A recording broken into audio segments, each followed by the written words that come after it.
Bonjour à tous, merci de vous voir si nombreux pour une table ronde passionnante.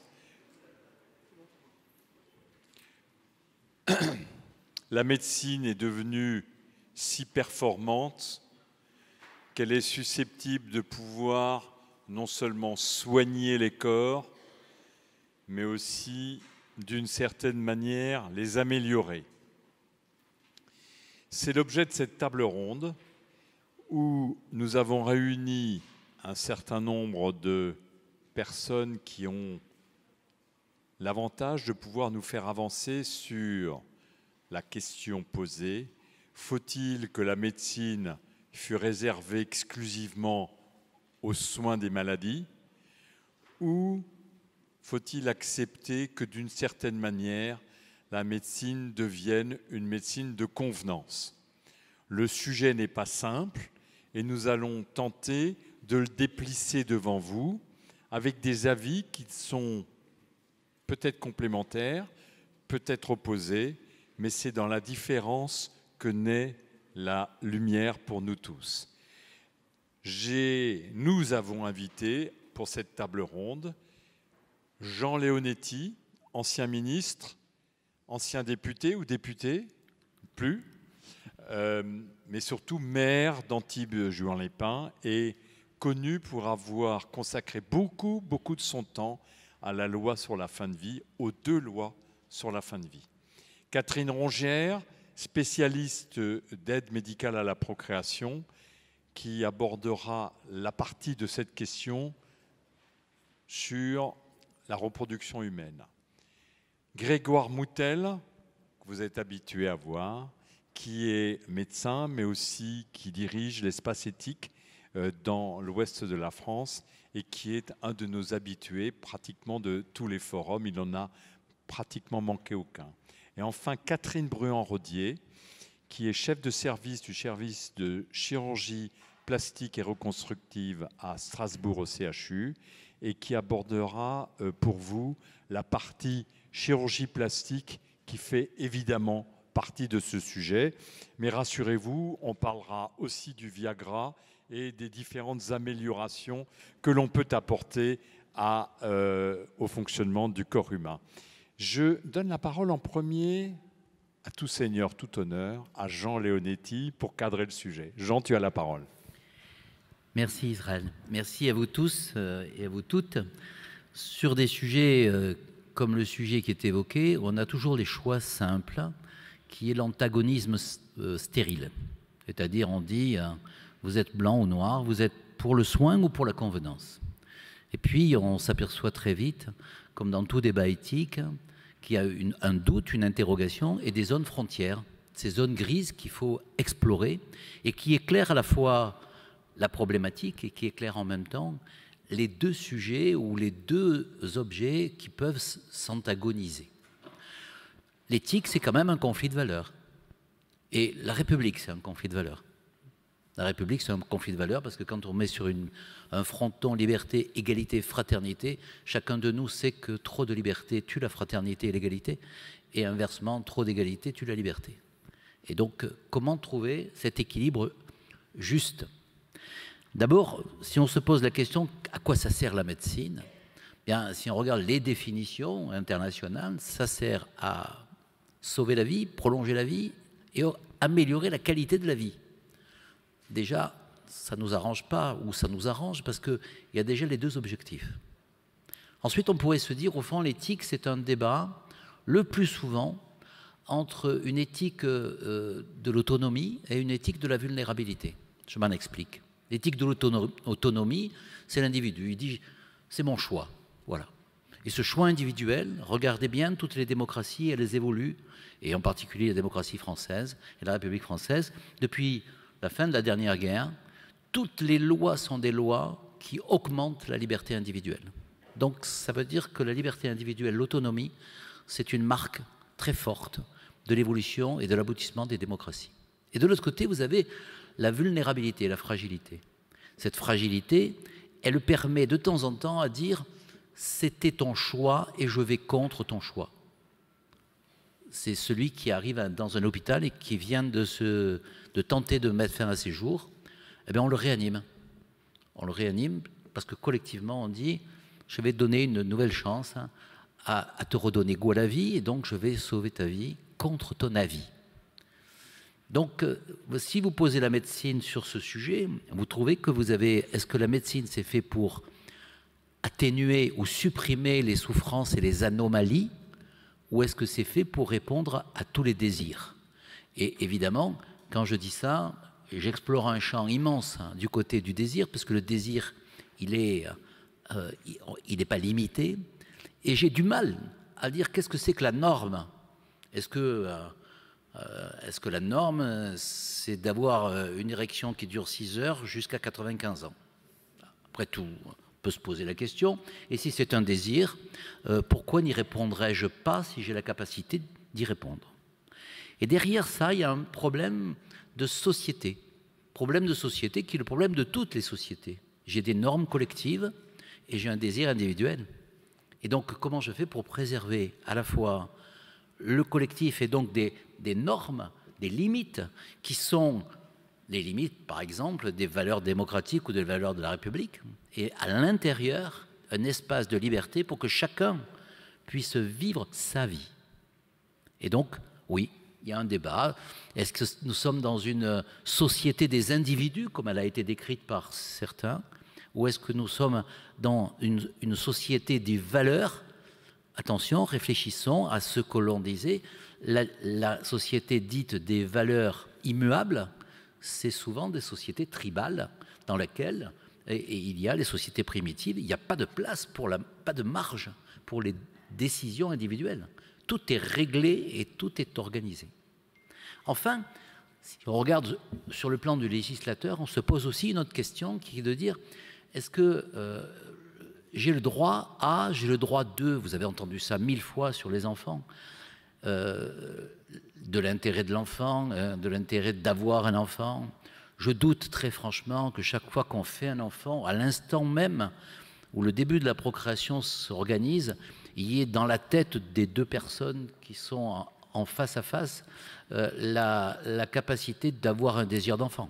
Il y a surtout un désir d'aimer et peut-être un désir tout court. Et donc, dans ces conditions-là, qu'est-ce que c'est que le droit? Eh bien, il y a deux droits, au fond. Il y a les droits fondamentaux et puis il y a les droits individuels. Il y a le droit liberté et le droit créance. Le droit liberté, c'est un droit qui dit « j'ai le droit de dire ce que je veux parce que je suis dans une démocratie. J'ai le droit d'avoir une opinion différente. J'ai le droit d'aller et venir. J'ai le droit de m'habiller comme je veux. » Et puis le droit créance, c'est le droit que je réclame à la société. Un des droits créance, c'est le droit à la vie. Je peux demander à la société qu'elle protège ma vie. Est-ce que je peux demander à la société qu'elle me donne la mort? Pas forcément équivalent, dit le Cour européen des droits de l'homme. Et donc, dans cette différence entre le droit à liberté qui est dans la sphère de l'individu et le droit créance qui est réclamé à la société, qui me le doit, eh bien, il y a tout l'espace, effectivement, du soin jusqu'à la convenance.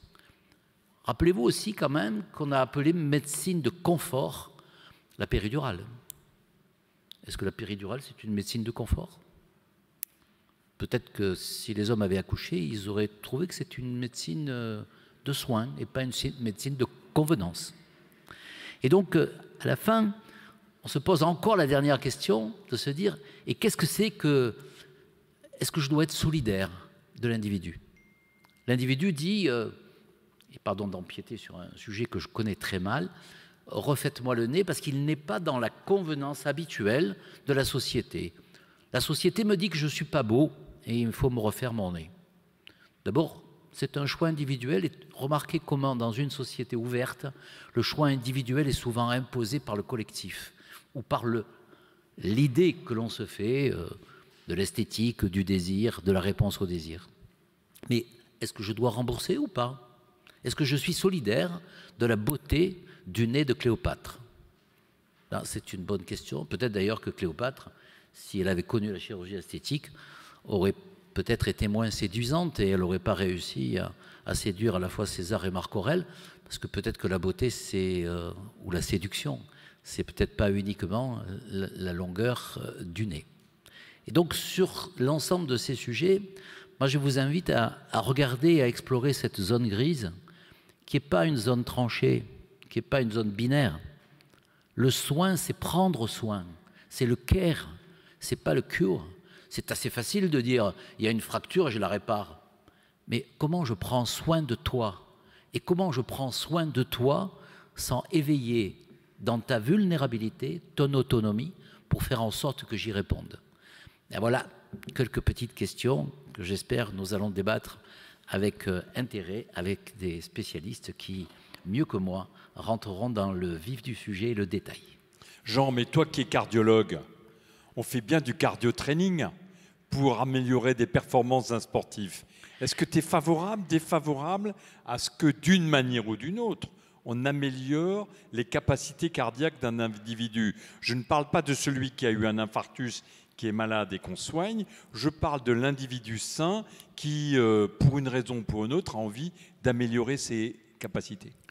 C'est légitime, d'autant plus légitime que l'homme a une caractéristique, c'est qu'il cherche toujours ses limites. Et c'est parce qu'il cherche ses limites, d'ailleurs, que nous sommes dans une société évoluée. Parce que s'il n'avait jamais cherché ses limites, il resterait à un stade probablement animal, il n'opposerait pas son pouce à son index, il n'aurait pas le cortex qui se serait développé. Pour autant, on voit bien là aussi la limite. Oui, bien sûr que je voudrais qu'au 100 mètres, on arrive à moins de 9 secondes. Voilà. Est-ce que je dois le faire par de l'entraînement scientifique, en tenant compte des capacités humaines à développer cette performance, ou est-ce que je dois utiliser la pharmacologie ou des produits chimiques qui vont permettre de franchir la petite barre qui est de plus en plus difficile de descendre encore au-dessous des 9 secondes. Et donc là aussi, médecine de convenance, le dopage, ce n'est pas une médecine de convenance, c'est une médecine de marchandisation de l'humain qui est devenu un objet et qui est devenu un objet de performance. Et pour autant, effectivement, que ce soit chez le vulnérable qui a fait l'infarctus, que ce soit chez le jeune homme ou la jeune femme qui a envie de rester jeune le plus longtemps possible, c'est tout à fait légitime. Après, il y a quand même deux fantasmes que vous trouvez sur les vases babyloniens et sur les histoires philosophiques. C'est que l'homme sait qu'il va mourir, et donc il a deux idées majeures. Comment je fais pour garder ma jeunesse éternellement et faire en sorte que je ne meure pas? C'est des obsessions légitimes, normales. Et il y a une belle histoire d'Ulysse quand il rencontre Calypso. Ulysse rencontre Calypso et il tombe amoureux de Calypso. Calypso, ça veut dire cachée, c'est une déesse. Elle est très belle, bien sûr, c'est une déesse. Et puis elle est très jeune et éternellement jeune. Et donc, comme elle tombe amoureuse d'Ulysse, elle lui dit « Si tu veux, je te donne la jeunesse éternelle et l'immortalité. » Et lui, il dit non. Et c'est intéressant qu'Ulysse dise non. Homère, c'est quand même le père de la pensée, de notre pensée. Il dit non parce qu'il dit, il pleure, il se met sur le rivage et il dit « Je veux retourner dans mon foyer et vers mes morts ». Ulysse accepte sa vulnérabilité parce qu'il pense que c'est une fierté. Et Camus, qui l'interprète, dit « Nous avons oublié la fierté qui est la fidélité de nos limites. Donc comment fixer nos limites et comment les accepter ?» Merci. Catherine Bruand-Rodier. Au départ, avant la chirurgie esthétique, il y avait la chirurgie réparatrice. Quelqu'un qui avait eu un cancer et qui souhaitait obérer ou limiter les conséquences esthétiques, voire fonctionnelles, des dégâts qu'on lui avait faits pour le sauver, demandait au chirurgien une réparation de son corps. Puis est venue secondairement la chirurgie esthétique. Et là encore, dans la chirurgie esthétique, et les premiers gestes chirurgicaux ont été des gestes qui aidaient des gens à s'affranchir de quelque chose qui les gênait et qui était à la limite de la pathologie. Je pense aux femmes qui avaient une hyperplasie mammaire et qui avaient des traces de leur soutien-gorge sur les épaules. Je pense à plusieurs pathologies où il était totalement légitime, et d'ailleurs ça a été corroboré après par le remboursement par la sécurité sociale de ces actes, il était légitime de laisser tout notre savoir-faire agir pour lutter contre ces véritables dysfonctions. Mais aujourd'hui, une partie de la chirurgie esthétique sert à modifier le corps, à le faire tel qu'on le rêverait. Parmi les clients de la chirurgie esthétique, il y a des gens qui ont un vrai conflit avec leur corps et dont on pourrait dire assez souvent qu'ils auraient plutôt besoin d'une aide psychologique que d'une aide chirurgicale. Et la chirurgie esthétique, comme beaucoup de pratiques médicales, a franchi, mais c'est ma question, une sorte de Rubicon, passant de la médecine soignante à la médecine, passant de la médecine réparatrice à la médecine augmentante. Quel est ton point de vue là-dessus? Merci d'abord de votre invitation. C'est sûr que la chirurgie plastique est vraiment au cœur du débat. Le débat, médecine de convenance, médecine de soins, peuvent-elles coexister? Chez nous, c'est vraiment la chose la plus marquante. Ça apparaît déjà dans notre titre, dans notre dénomination, puisque ça s'appelle chirurgie plastique, reconstructrice et esthétique. Plastique reconstructrice pour le soin et esthétique pour la convenance. Les gens sont toujours étonnés par cette trilogie dans notre spécialité. C'est vrai que ça peut paraître un peu anachronique, mais en fait, il y a un fondu qui est tout à fait naturel et qui s'impose pour ceux qui la pratiquent. Comme vous l'avez dit, la chirurgie plastique, elle est relativement jeune. Bien sûr, on trouve des exemples de chirurgie réparatrice dans l'histoire plus anciennement, mais il y a 100 ans, donc à la guerre de 14-18, on a fêté le centenaire. Ça a été vraiment le début de la chirurgie réparatrice avec les gueules cassées. Tous ces jeunes qui ont été mutilés dans les tranchées, qui avaient des gros arrachements faciaux souvent au niveau aussi bien des tissus mous que des os, donc des maxillaires. Et ces jeunes ont bénéficié des premières techniques de transfert tissulaire qui sont ce qu'on appelle dans notre jargon les lambeaux et qui sont à la base de notre pratique avec les greffes. Alors c'est également à cette époque, donc dans les années 30, qu'a été créée notre première société savante de chirurgie plastique et réparatrice. Après la guerre, après les deux guerres d'ailleurs, donc dans les années 50, la vie a changé, la vie était plus facile et heureusement. Et l'image du corps s'est vraiment imposée comme étant quelque chose d'important pour l'homme du XXe siècle. À la fin du XIXe siècle, une femme qui se regardait dans la glace, c'était futile, c'était inconvenant. À l'heure actuelle, tout le monde fait des selfies, on se mitraille de selfies, on les met en réseau. Les choses ont beaucoup changé. Fin du 19e, début du 20e, on n'aurait pas envisagé de faire une chirurgie qui ne soit pas pour de la pathologie. Actuellement, notamment pour le vieillissement, ça ne pose plus de problème, les gens se font facilement opérer. Les choses ont beaucoup changé, et même la notion de santé a changé. Un maître strasbourgeois, le professeur Le Riche, définissait la santé comme le silence des organes. C'est une belle expression pour dire que le corps vous laisse tranquille, le corps est silencieux.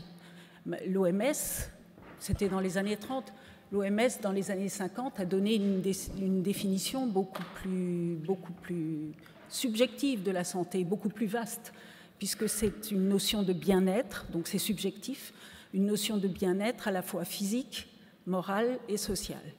Et c'est dans ces années 50 que le wagon de la chirurgie esthétique s'est raccroché à la chirurgie plastique et reconstructrice. Alors pourquoi ce fondu dans notre spécialité? Eh bien, tout simplement parce que les techniques sont les mêmes et parce qu'on va les enseigner de la même façon. Monsieur Leonetti donnait l'exemple de la chirurgie du nez. Donc on appelle ça dans notre jargon la septorinoplastie, chirurgie du septum pour mieux respirer, mais aussi chirurgie du nez dans la forme pour le remodeler. Bien, ma foi, que vous ayez un problème de forme du nez parce que votre nez a été cassé ou parce que votre nez est mal formé, par exemple après une fente vélopalatine, donc ce qu'on appelait anciennement les becs de lièvre, ou parce que votre nez est disgracieux de naissance, eh bien, ma foi, ça sera exactement les mêmes techniques que nous allons utiliser et enseigner pour sa réparation. Et j'irai plus loin et je dirais que c'est non seulement les mêmes techniques, mais c'est également la même souffrance que va ressentir la personne par rapport à sa déformation, par rapport à son décalage par rapport à la normalité, puisque c'est ça, il y a un certain décalage par rapport à la normalité. C'est la même souffrance et c'est difficile, nous la traitons de la même façon.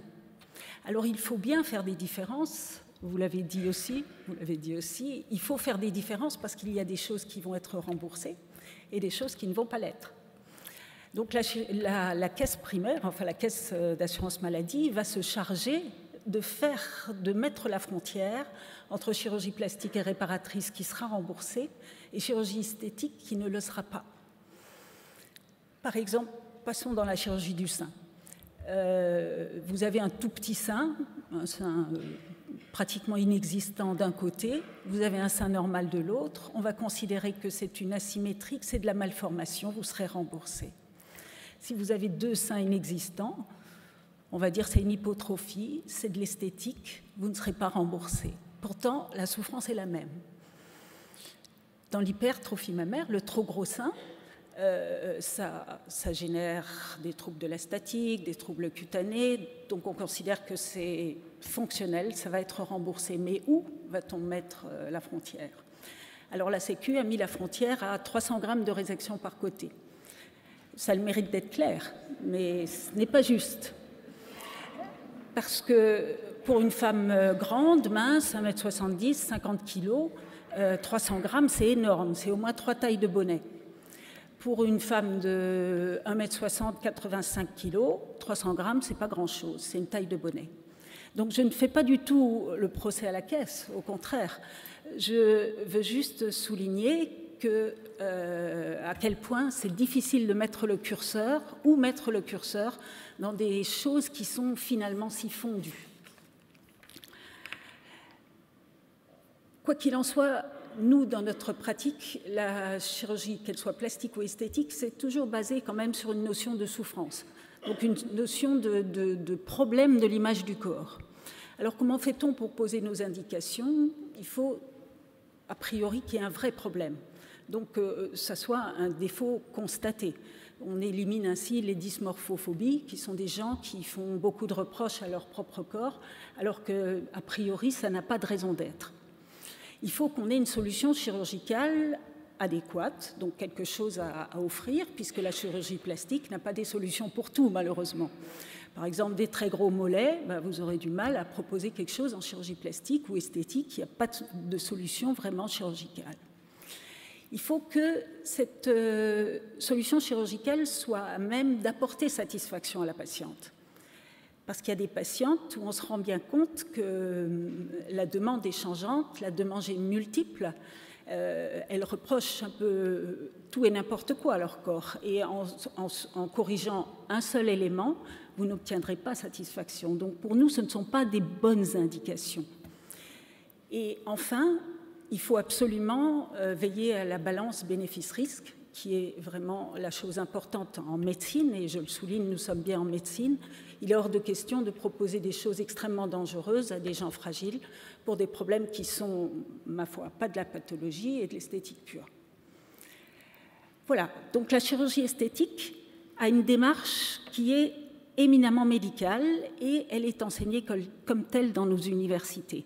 Alors ça va vous décevoir, mais dans la majorité des cas, on a des demandes qui sont extrêmement classiques.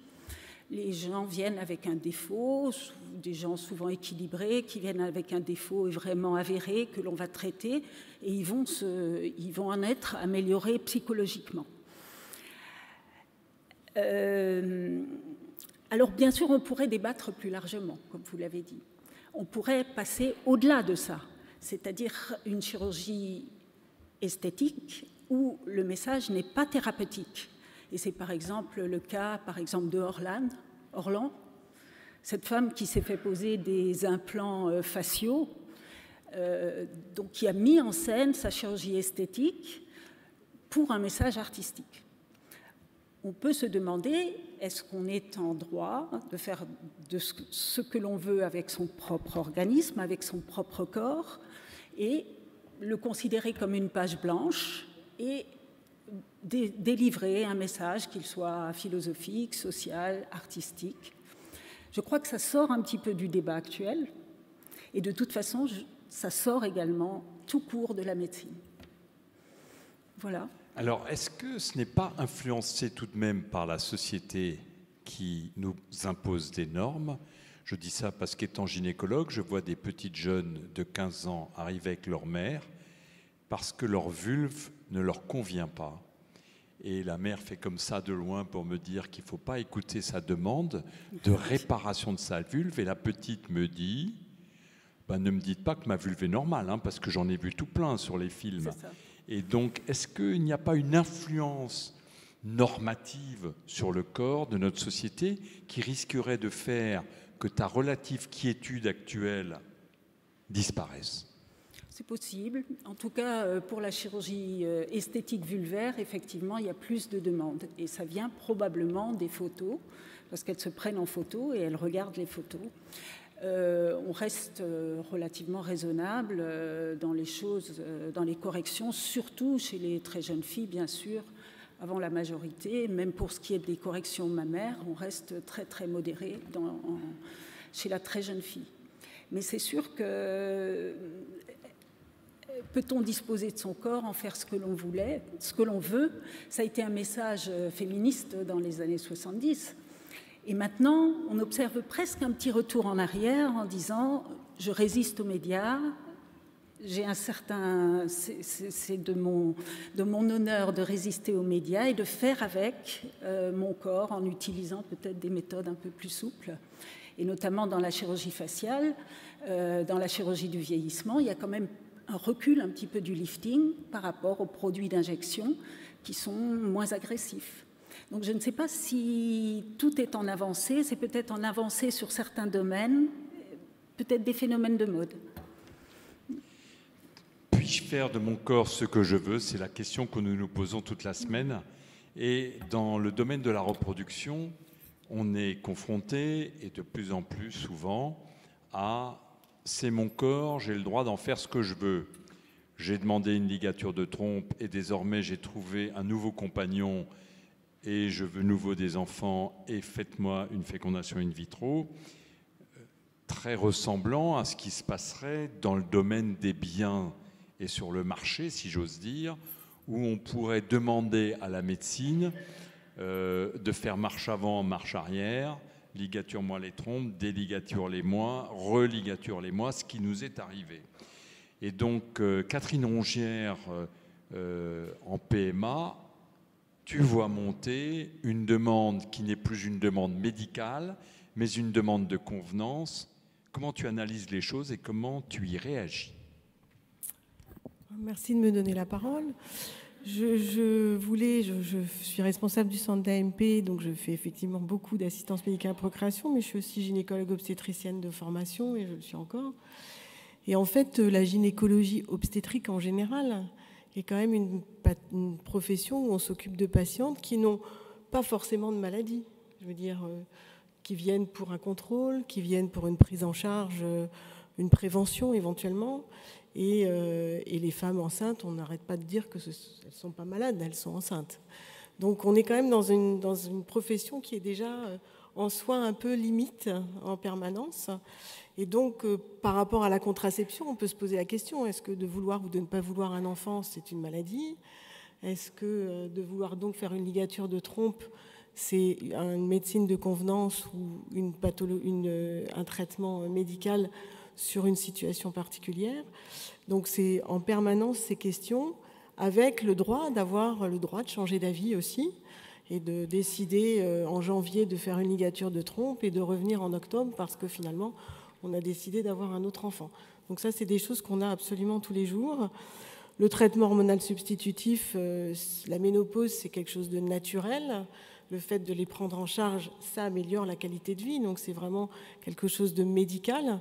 Et pourtant, on pourrait aussi se reposer la question. Donc on est quand même tout le temps dans cette situation un peu limite. Et en infertilité, encore plus. Alors on a les patients qui viennent pour des infertilités idiopathiques, donc des infertilités dont on n'a pas de cause. Alors on n'a pas de cause peut-être parce qu'on n'a pas su chercher au bon endroit et qu'il y a beaucoup de choses qu'on ignore aujourd'hui. Donc peut-être qu'un jour on trouvera ces causes, mais aujourd'hui on peut se demander, et souvent on en parle, est-ce que c'est pas psychologique, est-ce que c'est pas parce que c'est pas le bon conjoint ou la bonne conjointe, etc. Mais on les prend quand même en charge. Médecine de convenance, médecine de soins. On a des couples qui sont recomposés, qui ont eux-mêmes plusieurs enfants de chaque côté et qui décident de faire leur 7e enfant ensemble. Est-ce que c'est une médecine de soins ou est-ce que c'est une médecine de convenance? On a des couples qui veulent même un 4e ou un 5e enfant. On peut se poser la question de savoir qu'est-ce qu'on fait là, surtout si l'âge maternel vient finalement expliquer les échecs d'une grossesse spontanée. Et donc on sait parfaitement que s'il n'y a pas de grossesse, c'est probablement parce que la femme a pris de l'âge et que ça marche moins bien. Donc à quoi répondons-on? C'est un peu compliqué. Et c'est tout le temps et tous les jours. Alors je voudrais juste faire un petit mot sur la question, par exemple, de la prise en charge des couples dont le mari a une infertilité masculine définitive et où on a besoin de faire un don de sperme. Donc on ne guérit pas le patient, on lui apporte juste une solution pour pallier à son infertilité.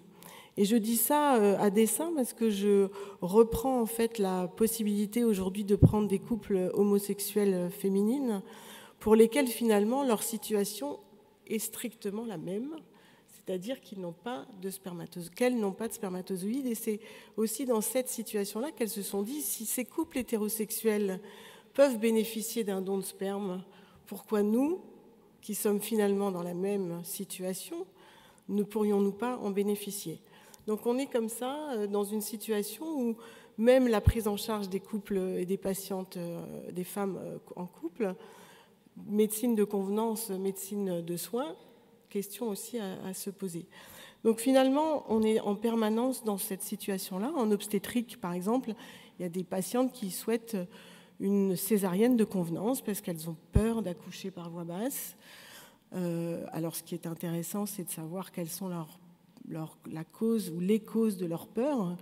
Et effectivement, le travail peut se faire au cours de la grossesse pour essayer un petit peu de dérouler la pelote et de pouvoir apaiser les patientes. Mais que doit-on faire si la patiente refuse absolument un accouchement voix basse?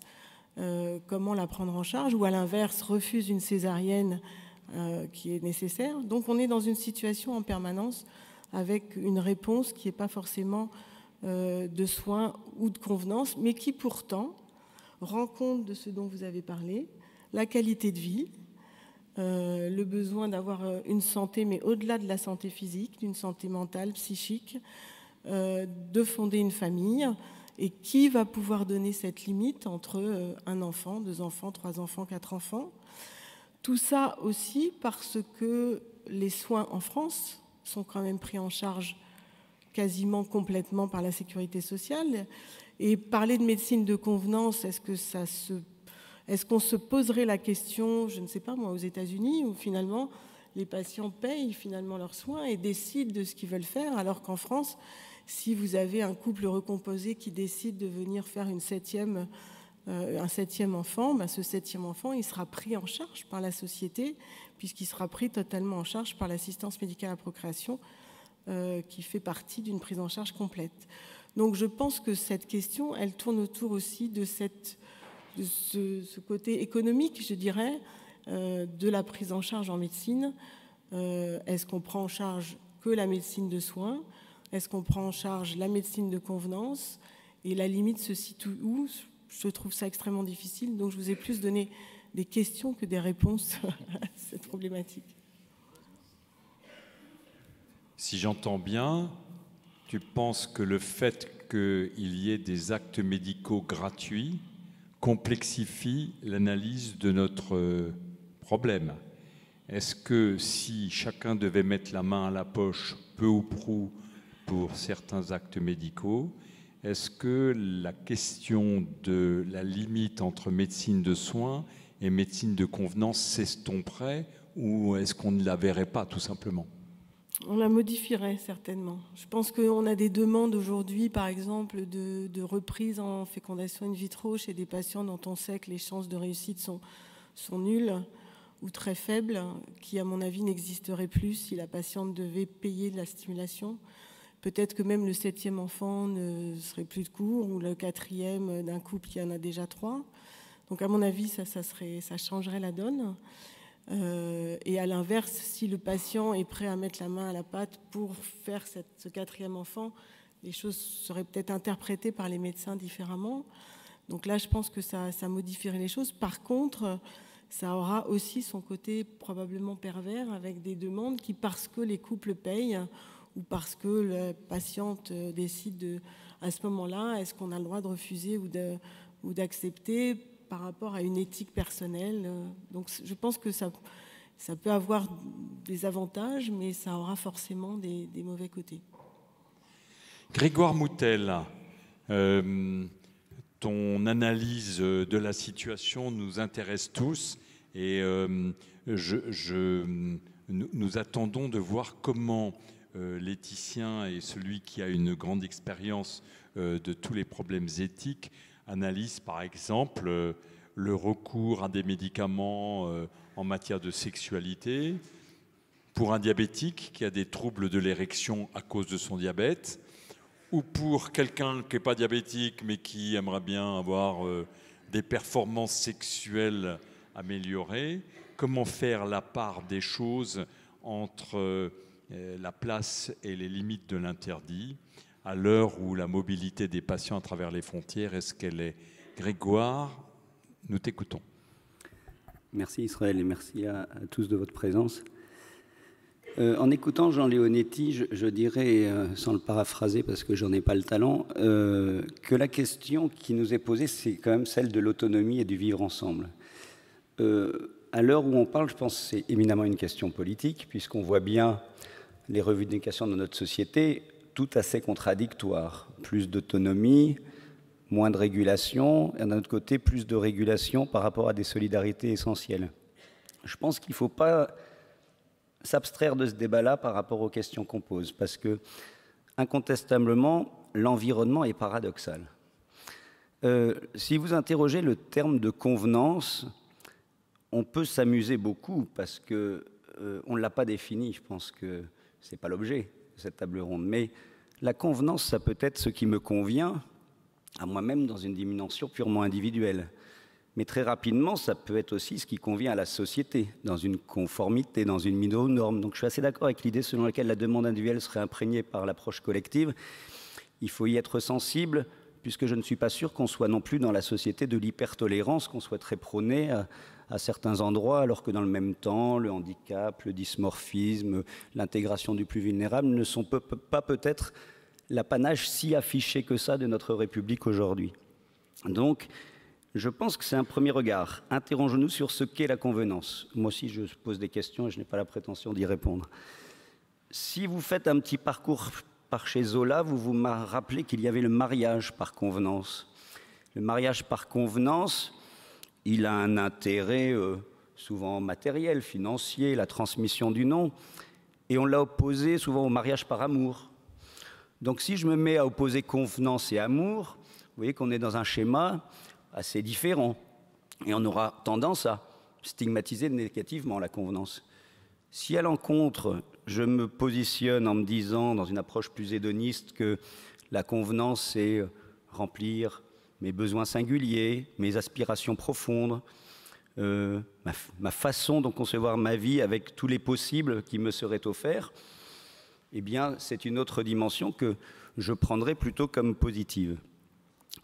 Alors, sans rester dans l'impression qui vous laisserait à penser que je suis un hédoniste pur, néanmoins, la doctrine basée sur le fait que l'on recherche le bien-être de l'autre est comme un des fondements de la pratique médicale. Donc je ne suis pas sûr, à titre personnel, que j'opposerai soins et convenance. Je ferai plutôt partie de ceux, histoire d'animer un peu la salle, qui diraient que la réponse à la convenance d'un individu fait partie du soin. Parce que le soin, ce n'est pas que soigner le silence des organes.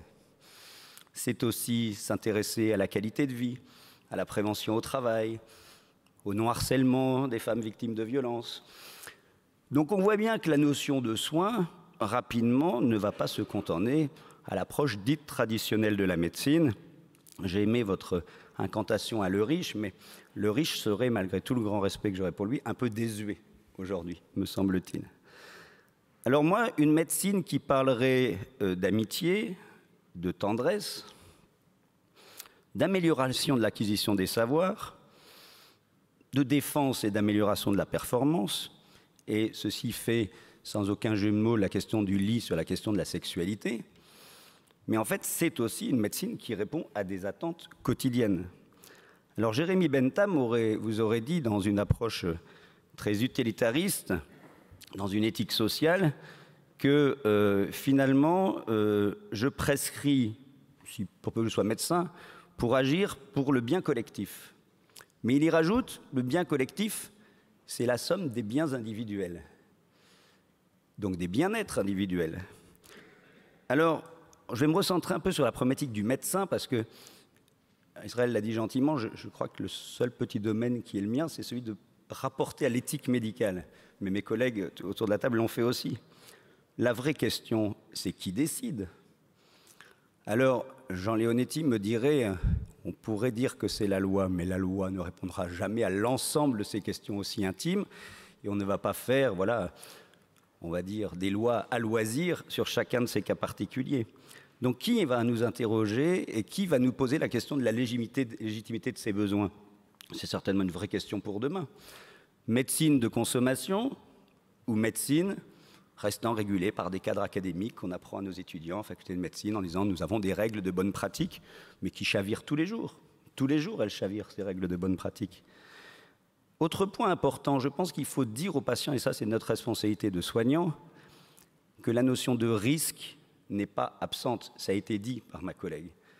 C'est-à-dire que là où la médecine peut avoir une forme de guidance, c'est de dire certes votre convenance est peut-être légitime, mais attention aux risques. Parce qu'il y a quand même des risques, je ne veux pas plomber l'ambiance. Mais il y a quand même aujourd'hui des pratiques accessibles au titre de la performance. Le plus bon exemple, c'est la question du dopage, qui m'amène, moi, quasiment tous les mois, quelqu'un sur une table d'autopsie dans mon service. Donc il faut le rappeler. C'est-à-dire qu'il y a aussi des éléments là purement académiques qui visent à garder la raison de l'acte juste pour ne pas mettre l'individu en danger. Mais une fois qu'on a dit ça, a été posée la question financière. À titre personnel, je pense qu'il faut non pas intégrer la dimension économique au débat éthique, mais poser la question éthique avant la question économique. Parce que sinon, la réponse est un peu facilitée. Si les personnes se le payent, ils y ont droit. Au passage, faisant le lit des inégalités sociales et de plein de, on va dire, dérives que notre société fait plutôt le choix de combattre, me semble-t-il. Donc restons sur la question de la solidarité, qui renvoie à la question complexe de ce que chacun pense juste pour l'autre. Je reviens à la question de la sexualité qui a fait le lit d'un débat politique, puisque quand Bernard Kouchner était ministre de la Santé, la question lui a été posée de rembourser les médicaments vasodilatateur facilitant l'érection. Question légitime, me semble-t-il, mais avec quelques années de recul de la pratique médicale, vous m'auriez interrogé à mes fins d'année d'internat, j'aurais dit mais c'est quoi cette absurdité, dans la mesure où aucun de nos aînés ne nous avait demandé d'interroger un patient diabétique sur ces troubles de la sexualité. Donc la médecine fait chemin et reconnaît donc la sexualité, j'en pense que dans la salle tout le monde m'en fera concession, comme un élément physiologique du bien-être et de l'épanouissement. Mais la médecine l'avait laissé de côté. À partir du moment où la médecine le réintègre, constate que des patients sont en trouble pathologique, puisque c'est lié par exemple au diabète. Notre société, encore aujourd'hui, ne rembourse pas ces médicaments.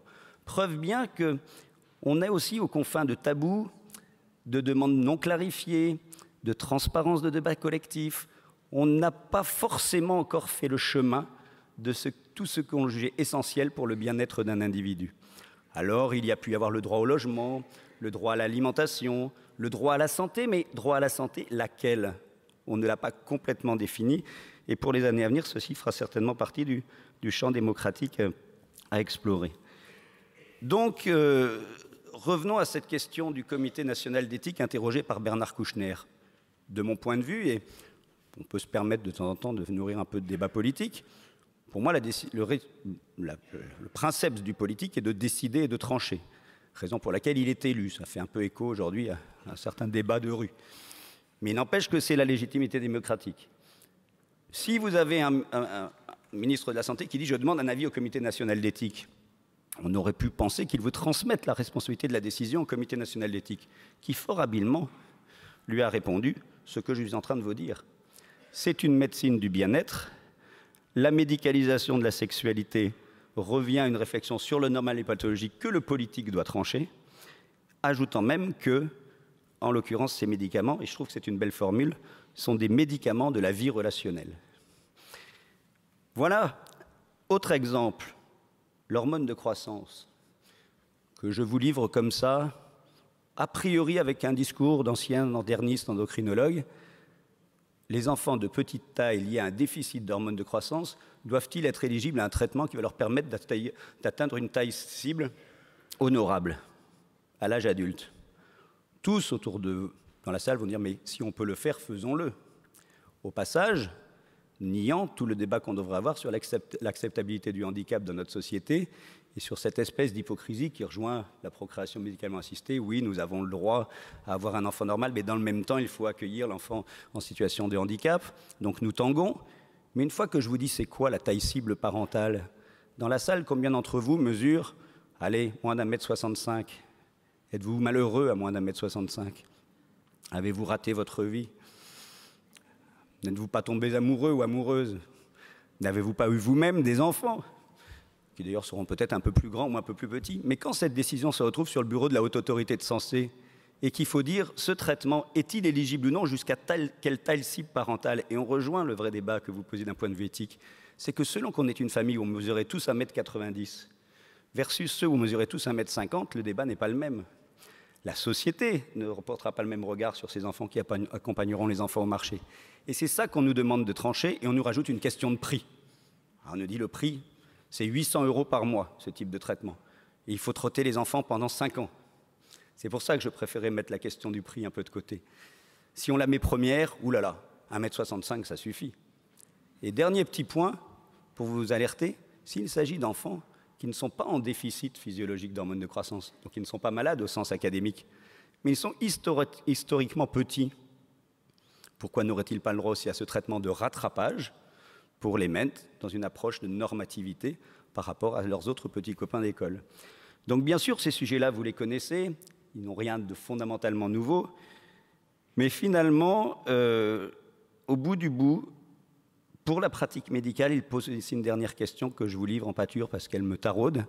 Le médecin doit-il informer, dire qu'on y a droit, voire même qu'on peut aller à l'étranger? Doit-il refuser? Doit-il y avoir une approche normative? C'est des questions de positionnement de professionnels qui sont importantes. À titre personnel et quitte à provoquer un peu le débat, je pense qu'à l'heure où on a ouvert la boîte de Pandore dans la loi du 4 mars 2002 sur l'autonomie du patient, qui dit autonomie, dit autonomie. Les gens ont le droit à l'information sur tout, et nous sommes aujourd'hui dans une société où les gens, du coup, vont faire leur propre chemin au milieu de toutes nos contradictions. Merci Grégoire, mais notre société qui n'a pas encore réussi à juguler les lobbies de l'agroalimentaire qui nous font des produits dont on ne peut même pas mesurer au supermarché la nocivité, tellement ils sont arrivés à bloquer les indicateurs sur les produits, vit une épidémie d'obésité mondiale, extrêmement grave. Et cette épidémie d'obésité, au lieu d'essayer de la corriger à la source, par l'alimentation, par l'exemple, par le modèle, par l'éducation, on la corrige par la chirurgie bariatrique qui subit une épidémie parallèle à l'épidémie d'obésité. Est-ce que la médecine de convenance ne serait pas la convenance de la société, cherchant à combler les déficits et les défauts de nos sociétés occidentales d'une manière générale? Alors, sans aucune prétention, je citerai Michel Foucault, qui nous a dit, je ne suis pas du tout d'accord avec l'ensemble de ses écrits, mais dans cette partie-là, que notre société avait médicalisé les problèmes sociaux. Et en fait, nous y sommes en plein. C'est-à-dire qu'une partie de la médecine est appelée en rescousse d'un autre domaine dans lequel elle a été déficiente. Le domaine dans lequel elle a été déficiente, du coup c'est presque une question politique, c'est la question effectivement de l'éducation à la santé.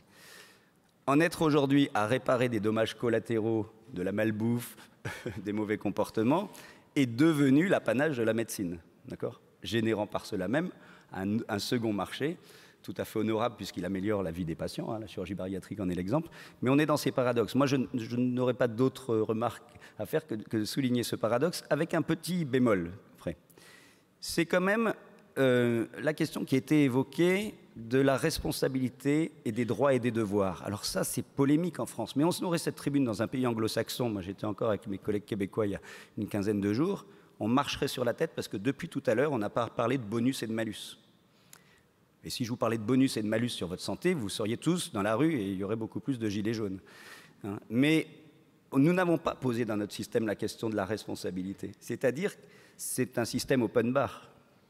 Et à l'heure où l'inflation des dépenses de santé va croissante, à l'heure où les innovations thérapeutiques vont être de plus en plus coûteuses, je pense qu'un des éléments difficiles du débat d'ordre éthique sera de poser quand même la question des responsabilités sur les comportements individuels. J'aimerais poser à l'homme politique la question suivante. On est à l'heure de l'effacement des frontières et des barrières, surtout dans les domaines dont nous parlons. On sait aujourd'hui fabriquer des rétines artificielles pour les gens qui ont une anomalie qui les rend aveugles. Ces rétines ne sont pas encore très performantes. Elles sont à 600 pixels alors que notre vision est à 1 million de pixels. Mais on sait bien qu'on va être capable de fabriquer dans peu de temps des rétines à 1 million de pixels et juste après à 10 millions de pixels permettant d'avoir une vision HD. Est-ce que la survenue de ces moyens, clairement en augmentation, même si on ne parle pas du coût, parce qu'on pourra très bien avoir telle ou telle personne riche qui diront « moi je veux au moins un œil à vision HD ». Est-ce qu'on pourra résister à la pression sur nos frontières de tels événements? Et je vais en prendre un autre. Si demain on est capable d'améliorer les capacités cognitives d'un individu, par exemple, si on était capable de diminuer la quantité de sommeil nécessaire, et qu'on voit la Chine entièrement gagnée par ce mouvement, est-ce que la France resterait gentiment assise sur le banc de touche en disant « Ah non, nous, on ne mange pas de ce pain-là » ?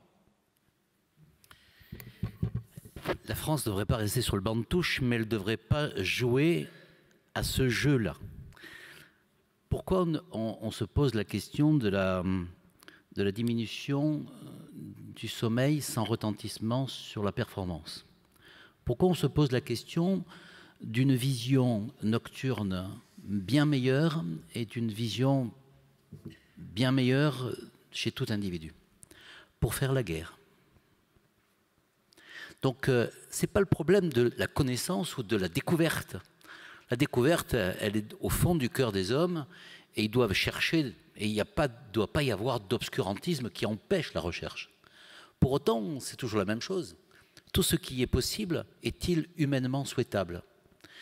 Moi, peut-être que c'est un peu cocardier, mais je pense que la France a une mission, non pas de morale universelle, mais de message universel. Je sais bien qu'à l'autre bout du monde, on peut vendre son rein dans des familles pauvres en Amérique du Sud et que ça fait vivre une famille pendant une année. Et je ne critique pas celui qui vend son rein. Mais l'Australien qui se fait greffer le rein, je trouve qu'il devrait être puni par des lois internationales. Et donc, les frontières existent. Et quelquefois, elles sont très très proches de nous. Y a-t-il une vérité en deçà de la frontière et une erreur au-delà? Non, c'est des pays démocratiques. On achète ses ovocytes en Espagne et on peut avoir une gestation pour autrui en Belgique ou en Grande-Bretagne. Est-ce que pour autant, la France n'a pas le devoir de s'interroger sur la norme? Parce que la norme, effectivement, elle émane de la personne qui dit « moi, je veux ma norme ». Mais est-ce que sa norme ne lui a pas été imposée par une société? Le problème de l'obésité est bien le vrai problème. Je te fais de la publicité pour que tu manges gras, je te mets de l'addiction pour que tu manges sucré, et quand tu es gros, je te reprends et je te réutilise, un peu je te chosifie, pour t'enlever les conséquences d'un monde marchand. Alors, je ne suis pas Che Guevara non plus, mais il faut quand même considérer qu'il y a une politique industrielle de la norme qui nous est imposée, à la fois sur la beauté. Regardez d'ailleurs la beauté d'une femme du 19e siècle, elle n'est pas tout à fait la beauté de la femme du 21e siècle. Est-ce que ces normes-là ne nous sont pas imposées? Et est-ce que nous ne croyons pas choisir individuellement ce que finalement une organisation, pas complotiste, hein, mais une organisation de rentabilité et de normes nous a déjà imposé. Et donc, attention, l'individu, quand il crie « c'est mon droit », est-ce qu'on ne lui a pas soufflé que c'était son droit pour les plus grands profits de ceux qui défendent son individualité? C'est le même problème pour l'argent. Et je suis tout à fait d'accord sur le fait que si on ne rembourse plus rien, il n'y aura plus que les riches, mais il n'y aura plus de refus. Comment refuser à quelqu'un qui vous demande une chirurgie très particulière, s'il vient et il dit ben, non seulement c'est mon droit, mais je mets l'argent sur la table. Et au fond, dans la solidarité financière, il y a aussi une normalité, ou plutôt un essai de limitation de l'hybris grec qui consiste à dire tout est possible. Moi, je suis de ceux qui pensent que tout doit être cherché, mais que tout n'est pas possible et que tout ne doit pas être appliqué. Est-ce que nous sommes capables de faire ça? Et il y a deux théories. Il y a celui qui dit tout ce qui est possible, je dois le faire. Et après tout, je suis dans un monde ouvert et je suis dans un monde de l'argent. Et puis il y a ceux qui pensent qu'il y a un certain nombre de choses qui peuvent altérer à terme la dignité de la personne sous couvert de son individualité. Et que c'est peut-être ça la vraie prudence de l'éthique de demain.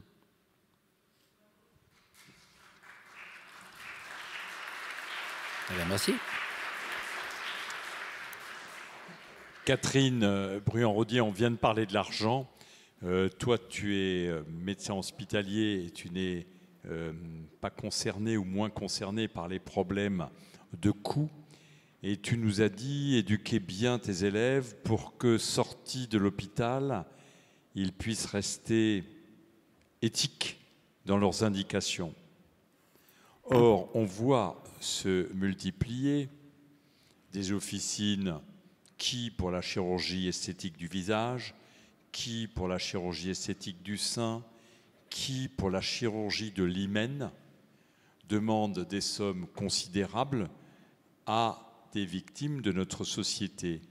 Penses-tu que l'éducation pourra nous mettre à l'abri des enjeux du marché qui apparaissent de plus en plus importants dans la médecine? Je l'espère. En tout cas, l'éducation, il faut la tenter. Et je pense que c'est notre rôle. C'est-à-dire que nous qui sommes sur cette zone frontière, je pense qu'effectivement, il y a, pour l'instant, c'est la Sécu qui pose la règle. Donc il y a des choses qui sont remboursées, il y a des choses qui ne le sont pas. On peut discuter la règle. Mais en attendant, nous devons de l'appliquer. Faut-il tout rembourser? Je ne sais pas. Où faut-il mettre le curseur? Ça, c'est une excellente question. On la retrouve dans les différentes spécialités. Mais je ne pense pas qu'à l'heure actuelle, la société soit à même ou doive payer pour l'ensemble des demandes esthétiques. Je ne pense pas que ça se justifie effectivement. Donc j'adhère à cette pensée. Je pense qu'il y a des choses plus importantes et qui ne sont pas remboursées actuellement, comme les lunettes ou les dents, et que ça, c'est une priorité par rapport à de l'esthétique pure. Donc, effectivement, on essaye de faire des gens qui ne seront pas des margoulins de la Sécu. Je m'adresse à l'autre Catherine sur alors un domaine complètement différent. On a rendu gratuite un certain nombre de gestes dans la médecine de la femme. Je pense à l'IVG, je pense à la fécondation in vitro. Au moment où on l'a fait, c'était politiquement correct. Est-ce que ça n'a pas des effets adverses? Si, ça a des effets adverses. Ça a des effets adverses pour le droit à l'enfant. C'est-à-dire qu'à un moment donné, on ne sait plus trop où est le curseur. Effectivement, et c'est ce que j'ai dit tout à l'heure, on a des demandes qui finalement c'est un choix du couple, mais est-ce que la société doit porter ce choix du 4e enfant, du 5e? Alors effectivement, on commence à combien? Au 1er, au 2e, voilà, ça c'est une question. Est-ce qu'on doit prendre en charge? Il faut quand même remettre les choses en place. L'assistance médicale à la procréation au départ était pour des patientes au tout début qu'il y avait des problèmes de trompe, donc rencontre de l'ovocyte et de spermatozoïde n'était pas possible, donc il y avait vraiment un problème médical. Ensuite, ça s'est évidemment développé. Et dans ce contexte, et pour que toute femme dans cette situation puisse pouvoir avoir accès à cette assistance médicale à la procréation, on a donc proposé une prise en charge à 100% de cette activité. Donc les patients qui ont une indication de prise en charge sont pris en charge totalement. Ils ne déboursent même pas un euro pour pouvoir être pris en charge. Mais les choses se sont améliorées en termes de résultats. On a pu prendre en charge des patients qui avaient des problèmes masculins très graves. Et puis ça s'est élargi dans les indications. Et puis finalement, un couple qui essaye de faire un bébé depuis 1 an et demi, 2 ans et qui n'y arrive pas, quelle que soit la cause de son infertilité, quels que soient ses antécédents parentaux, s'il a déjà des enfants ou pas, on est en droit de les prendre en charge. Donc on n'est plus du tout dans le système qui a été mis en place au démarrage de l'assistance médicale à la procréation. Et donc peut-être qu'il faudrait revoir les choses, non pas pour punir les gens ou mais je pense que peut-être la société n'a peut-être pas tout à prendre, justement parce qu'il y a d'autres priorités, parce qu'il y a des problèmes d'argent et qu'il faut quand même y réfléchir. Et donc on pourrait, par exemple, en Angleterre, il y a un système de score, si on a déjà des enfants, si on a des pathologies ou pas de pathologies, si c'est un nouveau couple ou pas. Donc je ne sais pas exactement comment est ce score, mais en fonction du score et de ce qu'on retrouve, le patient va participer plus ou moins à sa prise en charge. Ça peut paraître tout à fait audible comme situation. Pour répondre un tout petit peu pour l'autoconservation ovocytaire, pour des patientes qui vont peut-être pas et qui se voient célibataires et se disent j'ai 30 ans, j'ai 31 ans et je voudrais faire un bébé, mais pour l'instant, tant que j'ai pas l'homme de ma vie, je vais pas me lancer. Donc on a beaucoup défendu la possibilité de prendre en charge ces femmes pour pouvoir autoconserver les ovocytes, et on ne pouvait pas le faire jusque-là, et j'espère que la loi va véritablement passer. Mais je pense quand même que dans l'esprit du législateur, la question était aussi qui va payer cette autoconservation, et que même si pour moi la question éthique devait arriver en premier, je pense que malheureusement la peur d'avoir une surcharge de demandes de ce type d'exercice allait inquiéter le gouvernement, à savoir qui va payer et combien ça va coûter. Donc je pense effectivement comme toi, Grégoire, qu'il faut qu'il y ait de l'éthique avant les finances, mais pour autant ça peut de temps en temps s'interconnecter, même si ça n'est pas dit clairement. Une dernière question avant qu'on donne la parole à la salle, à Grégoire Moutel. Tu as prononcé le mot d'autonomie et vivre ensemble en te posant la question de ce que c'est que la convenance, rechercher le bien-être de l'autre. On est sur une courbe d'augmentation très forte et très rapide de l'autonomie des patients et d'augmentation très forte de leurs exigences, parfois alléguant une augmentation de bien-être, alors que nous savons bien qu'ils se nuisent à eux-mêmes. Mais ils disent « c'est mon corps, c'est mon droit, faites-moi ci ou faites-moi ça, j'y ai droit ». Comment peut-on faire survivre la balance bénéfice-risque, qui est un argument un peu paternaliste, face à l'autonomie qui nous vient des droits de l'homme et du contrat entre des égaux que la société nous demande? Alors, il y a du paternalisme historique en médecine. Van Potter le décrit bien comme un paternalisme excessif. Et à mon avis, il l'a vécu, et heureusement vécu. Et on est heureux aujourd'hui que les patients soient mieux informés sur leur prise en charge, leur parcours de soins, co-décident des programmes de chimiothérapie avec leurs oncologues, ainsi de suite. Une fois qu'on a dit ça, il y a un pan de l'éthique important qui est la bienfaisance et la responsabilité. Et on dit qu'ils sont d'une autre nature. On ne peut pas taxer la médecine de paternaliste quand elle fait œuvre de bienfaisance et de responsabilité. J'en veux pour preuve les débats sur l'euthanasie, sur le suicide assisté, débats quand même compliqués. Il est une chose que des individus revendiquent un acte d'autonomie, il est une chose qu'ils l'imposent en réalisation à d'autres, en particulier à des médecins. Et la question que tu poses, et qu'on pourrait poser, c'est il pourrait exister une forme d'autonomie absolue, mais qui devrait être assumée, c'est-à-dire que l'individu devrait réaliser lui-même l'ensemble des choses qu'il souhaite pour lui, et non pas les poser en subsidiarité, en complément d'exercice à autrui. Et il est peut-être là le clivage. Je pense que la médecine a des droits et des devoirs en termes de rigueur, d'intégrité, de responsabilité. Moi, je ne suis pas un médecin légiste pour rien, le contentieux, je connais aussi. Et donc, la médecine a le droit de poser des limites, non pas contre l'autonomie des sujets, mais contre leur action qui pourrait être irresponsable du point de vue, je le disais tout à l'heure, de leur mise en danger et de leur mise en sécurité. Là, ça me semble tout à fait légitime, mais ce n'est pas du paternalisme. Je pense que c'est de la protection d'autrui. Petite remarque incidente aussi sur les questions des solidarités, parce que c'est important. On a dit tout à l'heure, oui, j'ai mon autonomie, mais j'ai mon autonomie à 30 ans. Je vais la revendiquer aussi quand j'aurai 85 ans. À 85 ans, je serai certainement content que quelqu'un s'occupe de mon corps, prenne attention à moi-même. Si j'ai dépensé tous les subsides publics pour une autonomie de mon trentenaire, qu'il n'en reste plus quand j'aurai 85 ans, c'est aussi ça les choix. Mon autonomie, elle n'est pas inaliénable, c'est un continuum. Or, on aurait tendance à raisonner aujourd'hui dans une instantanéité et de ne pas se projeter dans un avenir. Donc moi, il ne me paraîtrait pas aberrant que la solidarité nationale ne s'opère pas à certains niveaux, quitte à respecter l'autonomie d'action des gens, mais de leur dire, par contre, la solidarité et l'autonomie, là, sera accompagnée avec des moyens, là où la société juge que c'est peut-être plus important que votre demande singulière. Donc ce sont vraiment des questions politiques. Merci à la table ronde de nous avoir éclairé sur ce sujet compliqué. Et maintenant, je vous demande de profiter de leur présence et de leur compliance pour leur adresser vos questions. Il y a 2 micros à votre disposition et donc il vous suffit de manifester, de vous lever et de donner votre nom avant d'intervenir. Allez-y, madame.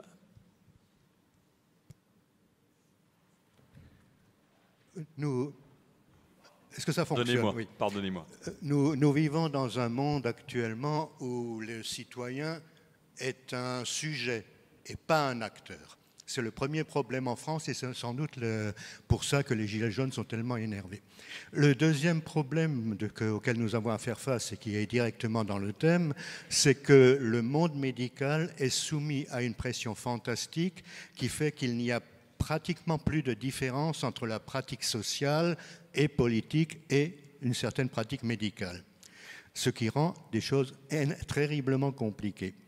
La troisième chose, et on revient encore aux Gilets jaunes, c'est qu'actuellement en France, un refus est totalement inacceptable, quelle que soit la demande.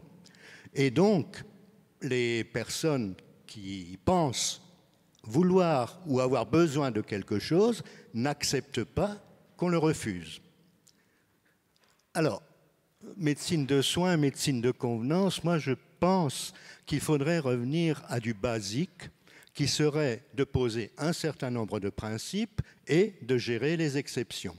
Premier principe, la médecine soigne, point. Deuxième principe, une convenance, c'est une convenance. J'ai envie d'une Maserati, je me débrouille pour l'avoir et je ne demande pas à la collectivité de me la payer. Deuxième principe. Les exceptions, eh bien, il faut trouver des mécanismes pour gérer les exceptions. Les mécanismes, ça peut être des normes comme en Grande-Bretagne, ça peut être des tribunes, ça peut être les tribunaux, ça peut être énormément de choses. L'imagination est au pouvoir. Alors, il y a 4 médecins à la table ronde, mais il n'y a qu'un seul politique, c'est toi, Jean. Il n'y en a qu'un qui a mal tourné. Vous posez le problème qui est tout à fait légitime, mais vous le posez en termes ou bien j'achète la Clio d'occasion ou bien j'achète la Maserati. Et malheureusement, tous les intervenants ont montré qu'il y a beaucoup de zones frontières. Et dans ces zones frontières, il y a toujours ce conflit entre qu'est-ce que doit la société à l'individu et qu'est-ce que l'individu doit à la société. On est dans une société de droits et de devoirs. Je partage votre opinion sur le fait qu'on oublie quelquefois les devoirs et qu'on augmente les droits. Mais augmenter les droits des individus, c'est la marque d'une bonne vitalité d'une démocratie. Donc, peut-être collectivement, qu'est-ce que c'est que l'on prend en charge? Et moi, je trouve que c'est assez lié. Je suis d'accord avec Mme Rangière. C'est assez lié le fait de dire je le prends financièrement en charge parce que je juge que c'est juste. Et c'est un message assez significatif parce que si je ne le prends pas en charge, c'est ton autonomie. Ça ne veut pas dire que tu as tous les droits. Parce que si demain quelqu'un vient et dit j'ai envie qu'on me coupe la main droite parce que je trouve que ça serait plus joli, ben, il y aura un refus. C'est ton corps, c'est ta vie, et même si c'est pas remboursé, la société, au travers d'une médecine qui porte les valeurs de la République, elle dit non. Et donc c'est peut-être là où il faut trouver le non. Après, vous avez toujours ce conflit entre l'autonomie de la personne. Je ne peux pas vivre comme la médecine d'il y a 10 ans, 20 ans ou 30 ans, dans lequel on disait il y avait un sachant et il y avait un souffrant. Et le sachant, il disait tu te tais et tu fais ce que je dis. C'est plus possible. Et tant mieux. Pour autant, est-ce qu'on doit totalement inverser l'ordre des facteurs et dire bah maintenant c'est le malade qui vient et puis qui dit ben moi je veux que vous me fassiez telle chirurgie esthétique, etc., sans tenir compte du risque. Et d'ailleurs, si on leur dit à ces personnes qui sont tellement ancrées dans le désir, si on leur dit non, parce que vous avez un risque, ils diront je surmonterai le risque. C'est ça qui est caractéristique, c'est que dans le désir d'enfant ou dans le désir esthétique, il y a des demandes qui sont profondément ancrées, comme une souffrance à l'intérieur de la personne. Et donc, si c'est une souffrance, comment je la prends en charge? Nous sommes des vulnérables, nous sommes fragiles, nous sommes faibles et nous allons mourir. Voilà, tous. Voilà. Et pourtant, on aimerait bien garder la qualité de vie le plus longtemps possible et retarder la mort.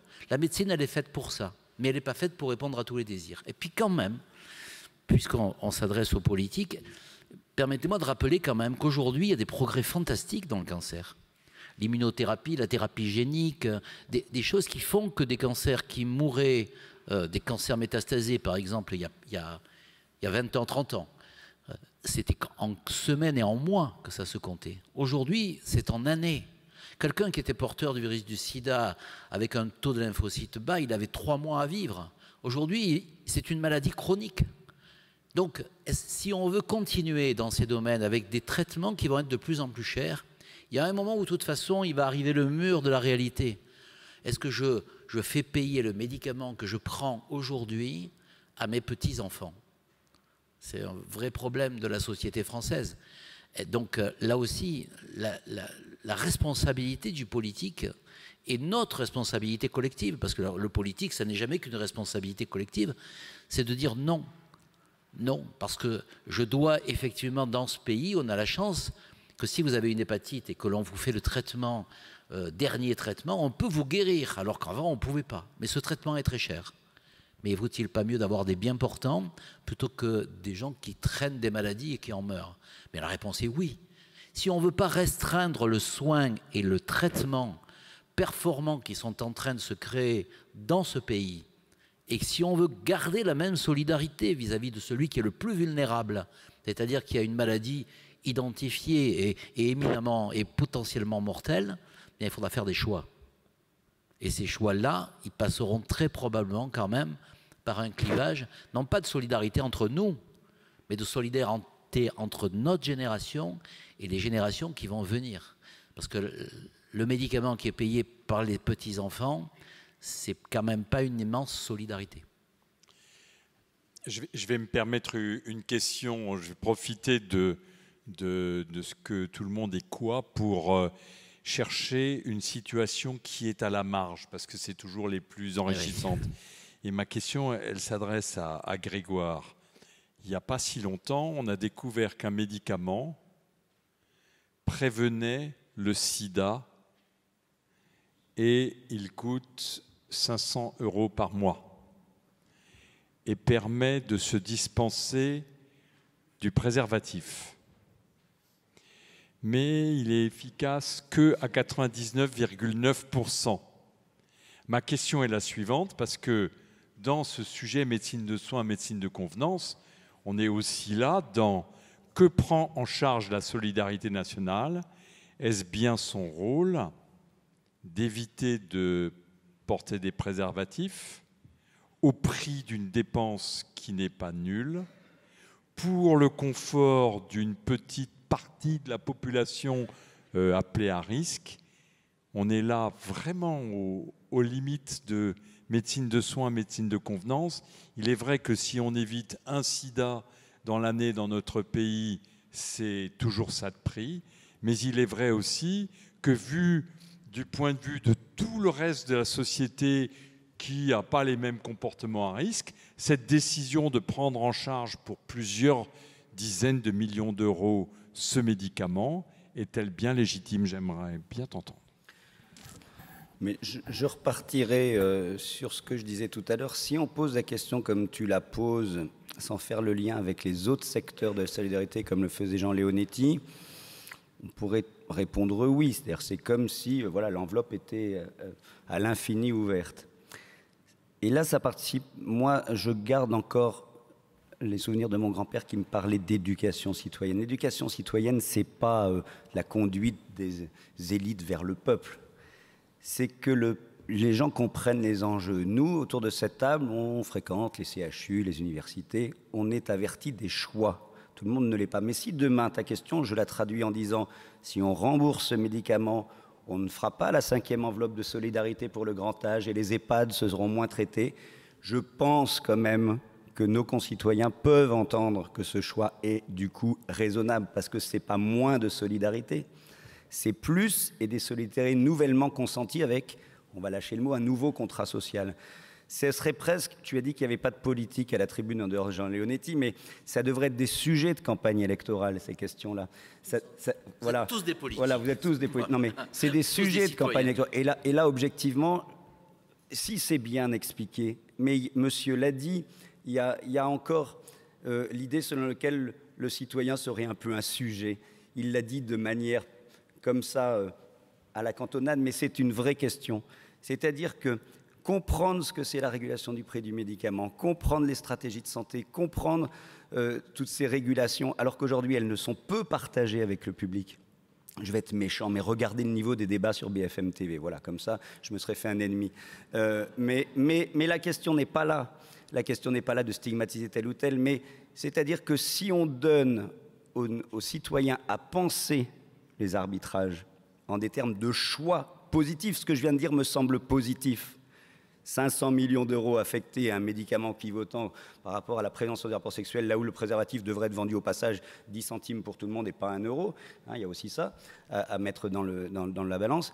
Eh bien, si cet argent sert à mieux s'occuper de nos aînés demain, je dirais la même chose, à mieux s'occuper des enfants atteints de handicap qui auraient, voilà, quand même pu naître malgré les progrès de l'assistance médicale à la procréation. Eh bien voilà, j'y répondrai comme ça, parce que je crois que c'est comme ça que ça va se passer dans les années à venir. Oui, là-bas.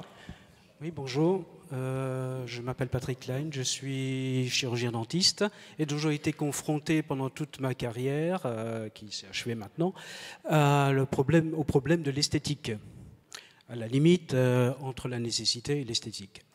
Mais ce n'est pas là-dessus que je voulais intervenir, c'était surtout pour le problème du droit qu'on a actuellement, enfin, ou du besoin qu'on exprime de procréation. Il me semble que si toutes les femmes avaient eu 12 enfants dans les temps passés, on serait déjà beaucoup plus nombreux. Il me semble que la nature a régulé d'une manière ou d'une autre, qu'on peut accepter ou qu'on ne peut pas accepter, la procréation. Alors, où est le droit à l'enfant en général? Je ne parle pas individuellement. En général, d'une part, et d'autre part, est-ce que ce n'est pas une préoccupation, justement, on parlait des frontières, est-ce que ce n'est pas une préoccupation des régions aisées par rapport aux régions défavorisées? Et on sait pertinemment que les régions défavorisées ont plus d'enfants que les régions aisées. Donc ça, c'est une part. Et juste une autre petite question aussi par rapport à hier soir. Il y a quelque chose, j'ai peut-être pas bien compris. On parlait de à quel moment on pouvait intervenir sur le fœtus, l'embryon, etc. Et il y a quelque chose que je n'ai pas perçu, c'est qu'on parlait d'échelle de vie, à quel moment on s'est vivant. Mais il me semble que les gamètes sont vivantes. Elles ne sont pas un individu, mais elles sont vivantes. Donc ce n'est pas la rencontre des gamètes qui crée la vie, c'est la transmission de la vie. Et c'est à quel moment il y a un individu, et non pas quand il y a la vie. Catherine, Alors, je vais déjà le droit à l'enfant. À vos deux premières questions. D'abord, il faut qu'on remette un peu les choses en place. C'est que il y a longtemps, les femmes n'avaient pas de contraception et faisaient leurs enfants très jeunes. Donc elles avaient beaucoup d'enfants parce qu'elles n'avaient pas de contraception et qu'en plus elles les commençaient très tôt. Donc elles étaient très fertiles et donc il y avait effectivement des grandes familles. Donc ça c'est déjà un point. Aujourd'hui, l'âge moyen de la première grossesse c'est 31 ans. Et la fertilité commence à diminuer à partir de 35 ans. Donc vous voyez, ça laisse une marge assez courte de procréation. Ensuite, la vie est différente d'il y a très longtemps. Donc forcément, la moyenne, c'est à peu près, je crois qu'on est, alors je ne sais pas si ça a changé, on était à 2 enfants par couple, on est entre 1,9 et 2,1, mais globalement, c'est à peu près ça en France, qui est pas mal d'ailleurs, parce qu'en Europe, c'est beaucoup moins. En tout cas, l'Allemagne, par exemple, est beaucoup plus basse que nous.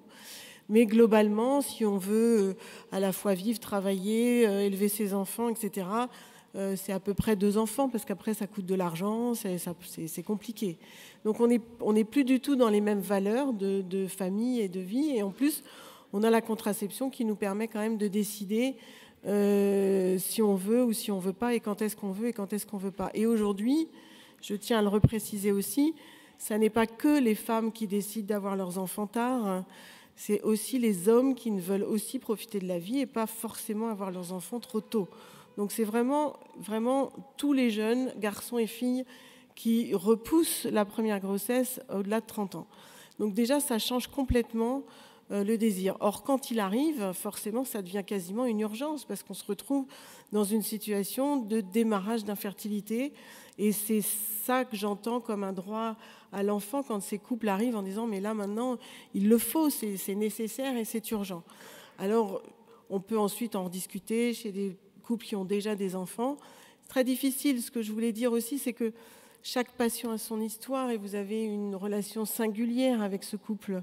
Donc vous pouvez être dans l'empathie, quelle que soit la situation. Donc c'est difficile de dire je fais pas parce qu'elle a 38 ans, parce qu'il en a 40, etc. Donc vraiment, c'est une situation où on ne peut pas dire oui, non de façon très claire. Et je voulais juste rajouter que dans les pays qui ont moins de chances que nous pour ne pas dire sous-développés, puisque je ne pense que ça ne se dit plus d'ailleurs, eh bien la majorité des couples et effectivement des enfants, mais les couples qui sont infertiles, ils existent aussi et ils sont extrêmement malheureux parce qu'ils ont du mal à accéder à une prise en charge en assistance médicale à la procréation qui commence par exemple en Afrique tout doucement à se mettre en place, mais qui coûte beaucoup d'argent, que tout le monde ne peut pas s'offrir. Donc l'infertilité existe partout, même dans les pays où il y a une forte natalité.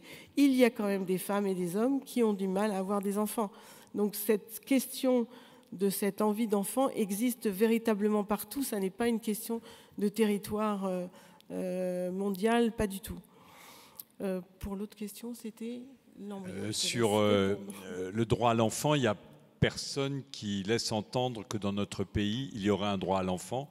D'ailleurs, ce sera un droit inapplicable parce que même si la médecine fait beaucoup d'efforts, les succès sont quand même à hauteur de 25 à 30% TTC. Donc, il n'y a pas de droit à l'enfant et personne n'a parlé d'un droit à l'enfant. En revanche, vous faites bien d'évoquer cette question, monsieur, parce que quand on a fait la fécondation in vitro gratuite, tout le monde a lu entre les lignes « Ah ben si c'est gratuit et totalement pris en charge par la sécurité sociale alors que c'est relativement cher, c'est donc que j'ai un droit à l'enfant. » Donc cette gratuité a comme corollaire, entre les lignes, une certaine forme de droit à l'enfant que nous entendons de la part des patientes qui disent « Je viens pour une 4e tentative, d'ailleurs j'y ai droit ». Donc ça, cette gratuité a laissé entendre qu'il y avait un droit à l'enfant. Quant aux gamètes qui sont vivantes, c'est vrai, mais elles sont vivantes dans le corps de, si j'ose dire, celui qui les émet. Un spermatozoïde sorti du corps, et s'il n'est pas dans un milieu particulièrement favorable, il est mort en 1 heure. Et donc, les gamètes ne sont pas des êtres humains. Elles ne sont donc, puisque le droit romain distingue 2 catégories, les objets et les sujets, elles sont dans la catégorie des objets. En revanche, lorsque un ovule a été fécondé par un spermatozoïde, plus personne ne considère que c'est un objet biologique, parce que c'est un être humain. Il n'a pas tous les droits de la personne, il va les acquérir progressivement au cours de la grossesse pour les avoir à 100% le jour de sa naissance. Jusque-là, il ne les a pas à 100%. Donc il faut distinguer ce qui est vivant, et chacune de vos cellules est vivante, mais si on la sépare de votre corps, elle meurt très rapidement. Un spermatozoïde, on mesure combien de temps il est capable de rester vivant en dehors du corps, parce que ça nous dit quelque chose sur sa qualité. Mais c'est une partie du corps, et ce n'est pas un être au sens de sujet-objet. Y a-t-il d'autres questionnements? Oui, monsieur. Oui, bonjour Benjamin.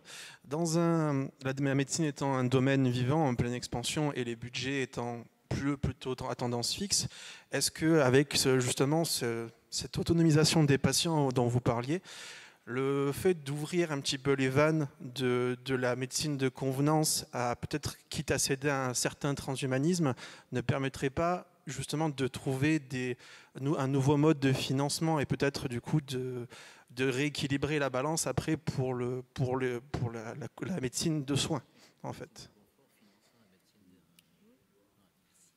Alors, je ne sais pas comment entendre votre question. De manière un peu provocatrice, je dirais que si la médecine de confort génère un nouveau marché, ce marché pourrait être solidaire peut-être vis-à-vis des autres domaines de la santé. C'est ça que je dois entendre. Si c'est le cas, on fait appel au concept de justice redistributive qui me va bien. Encore faudrait-il que ce soit le cas, que l'on discute avec les porteurs de projets, les industriels, parce que on rejoint le débat actuel des GAFA et de tous ces débats de solidarité. On voit bien qu'aujourd'hui ça tangue. La notion sur laquelle le progrès et la rentabilité de certains secteurs bénéficieraient au collectif a été vraie jusqu'à ce qu'on ait les industries sur notre territoire national, une politique de santé régalienne. À l'heure de la mondialisation, c'est une question qui vous honore, parce qu'elle témoigne de votre souci de solidarité, mais qui, dans sa mise en œuvre, peut poser question. C'est-à-dire que ce n'est pas une évidence. Et c'est presque, du coup, un postulat politique qu'il faudrait poser en disant c'est une volonté d'aller vers ce type de société. J'y rajouterai une petite chose, néanmoins. C'est que ça ne doit pas nous faire pour autant, comme le disait Jean Lecky, n'importe quoi, au sens de nous, on va dire, dispenser de la réflexion nécessaire sur ce que nous pensons légitime, au moins intenté de la société, cette légitimité pouvant évoluer au fil du temps, en disant sous prétexte qu'il y aurait un marché, on y va parce que ça va être rentable. Ça me fait penser, vous savez, à la question de l'exploitation des gaz de schiste. Peut-être que l'analogie est imprudente, mais certains ont dit on va aller vers les gaz de schiste parce que ça va produire de la richesse pour la société. Produire de la richesse au détriment de l'environnement. Donc ça serait un peu la même analogie. C'est si on produit de la richesse au détriment d'autres valeurs qu'on estime fondamentales, ce ne serait pas forcément légitime pour autant. Voilà. Quelqu'un qui a mon numéro de portable mais qui est trop timide pour poser la question demande à Catherine Bruand comment refuser une chirurgie non remboursée. C'est pas parce que c'est payant qu'on va l'accepter, non. C'est pas parce que il faut qu'on pense qu'il y a une réelle souffrance et que notre geste va améliorer la personne. On garde une sensibilité médicale sur un geste esthétique, tout à fait, comme je l'ai dit. Maintenant, peut-être comme vous l'avez souligné avant, il y a des gens qui ont une sensibilité médicale peut-être moins forte et qui seront plus attirés par l'argent, ça forcément. Forcément, l'argent amène une dimension différente qui n'est pas forcément éthique. Grégoire. Juste un petit complément, parce que là aussi, les régulations publiques existent. Quand on dit que certains secteurs d'activité dits sensibles du plan de l'éthique restent cantonnés dans le domaine public, donc dans le service public, vous savez, ce qui est tenu par des fonctionnaires, qui coûte cher, il faut payer beaucoup d'impôts, c'est parce que la société, notre société se dit, on peut continuer à réguler. Si on fait le choix d'extraire certaines activités, et je ne fais pas une guerre publique-privée, mais juste pour rappeler le sens, si on fait le choix d'extraire des activités et de les laisser dans l'ensemble des secteurs d'activité, eh ben les régulations seront différentes.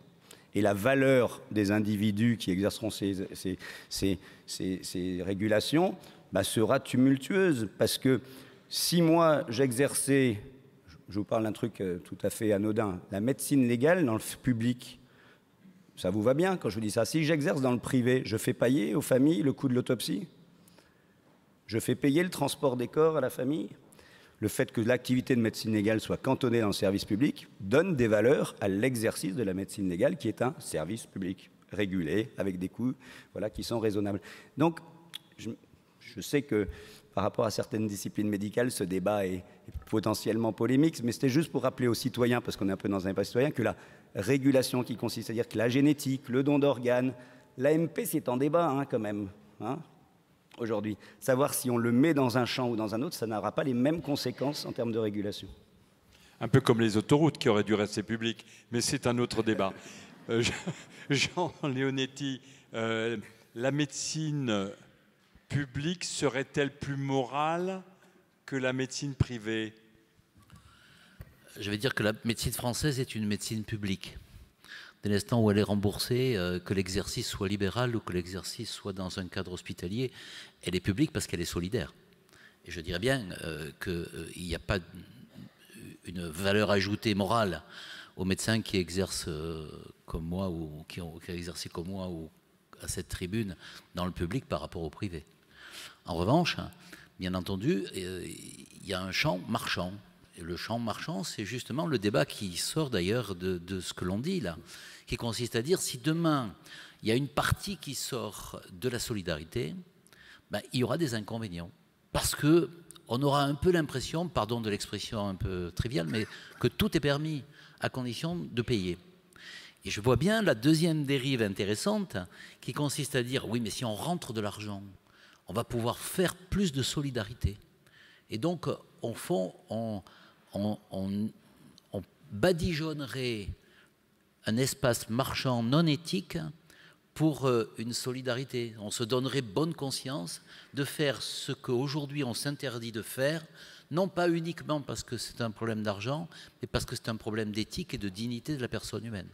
Donc, je pense que la médecine française est une médecine qui est très performante et franchement, pour avoir vécu d'autres systèmes dans d'autres pays, c'est une médecine extrêmement vigilante sur le plan de l'éthique, qu'elle soit dans le public ou dans le privé.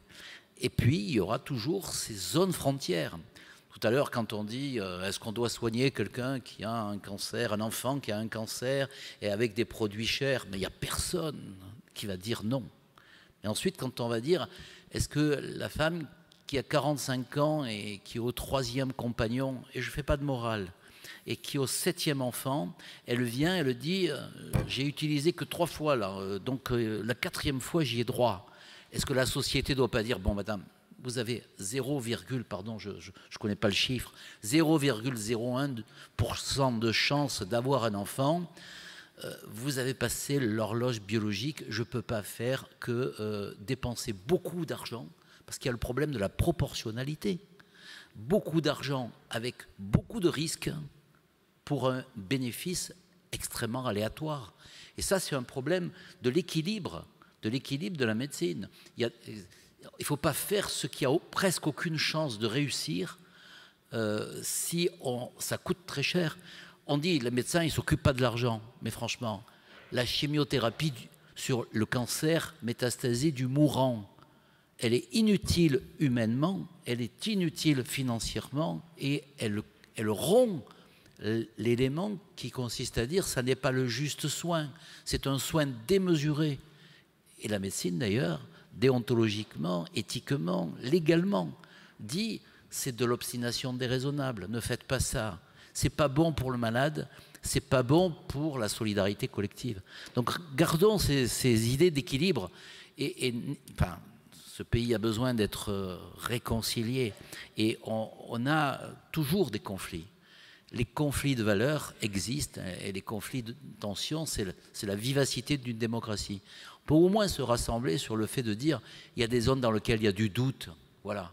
Et dans ces zones dans lesquelles il y a du doute, laissons une part de liberté, de responsabilité individuelle pour ne pas avoir une société totalement figée dans laquelle on rentrerait, même avec une intelligence artificielle très développée, et on dirait interdit, autorisé. Non. La médecine, heureusement, c'est une science humaine et il faut lui laisser un peu de responsabilité, un peu de liberté et beaucoup de dialogue. Catherine, toi qui diriges un centre de fécondation in vitro, est-ce que ce que vient de proposer Jean est jouable? Est-ce que madame, 42 ans, qui a déjà 3 enfants et qui a très très peu de chances de grossesse en fécondation in vitro, est-ce qu'il y a quelqu'un pour lui dire non? Alors oui. Oui, mais c'est pas simple. Voilà. Ça veut dire que le médecin a plutôt envie d'en discuter avec ses collègues pour, je dirais, asseoir sa décision de façon à pouvoir dire, voilà, ça n'est pas une décision personnelle que j'aurais pris comme ça à l'arracher parce que je pense ou que c'est mieux pour vous, parce que c'est toujours la question, qu'est-ce qui est bien, qu'est-ce qui est pas bien, hein, dans le paternalisme. Moi, je sais mieux que vous ce qu'il faudrait que vous fassiez ou ce qu'il faudrait que vous ne fassiez pas.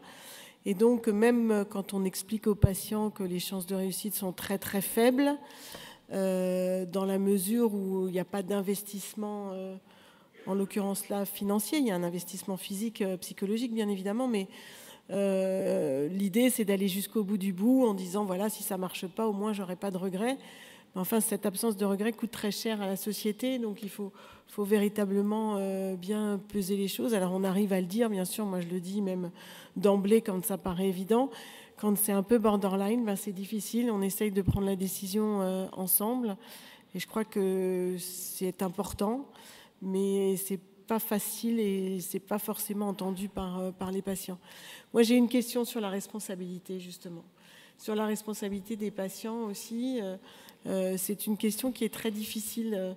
Par exemple, la patiente qui fait sa ligature de trompe en janvier et qui revient pour faire sa fécondation in vitro en octobre, ou à l'inverse, la patiente qui fait sa fécondation in vitro et qui finalement a décidé de faire son IVG, ce qui arrive, hein, c'est quand même compliqué, c'est pris en charge, tout est pris en charge. Hein, donc au niveau financier, déjà là-dessus, il n'y a pas de souci. Mais c'est vraiment aussi une responsabilité. Alors bien sûr, c'est compliqué parce que c'est dans le cadre d'un désir d'enfant et que tout désir d'enfant a ses ambivalences, ça c'est clair. Mais on peut retrouver comme ça ce type de situation où finalement le patient attend tout du médecin et est capable de... Et parfois j'aurais envie de leur demander aussi de prendre un peu leurs responsabilités. Par exemple, des gens qui fument 20 cigarettes par jour, on sait que les chances de réussite d'AMP diminuent de moitié. Pourtant, je leur demande d'arrêter de fumer, mais au final, on n'a pas vraiment de possibilité de ne pas les prendre en charge. Alors parfois, on le fait parce qu'on est au bout du bout, parce que c'est la dernière chance, mais voilà, cette part de responsabilité de l'individu, c'est compliqué pour le médecin en tout cas.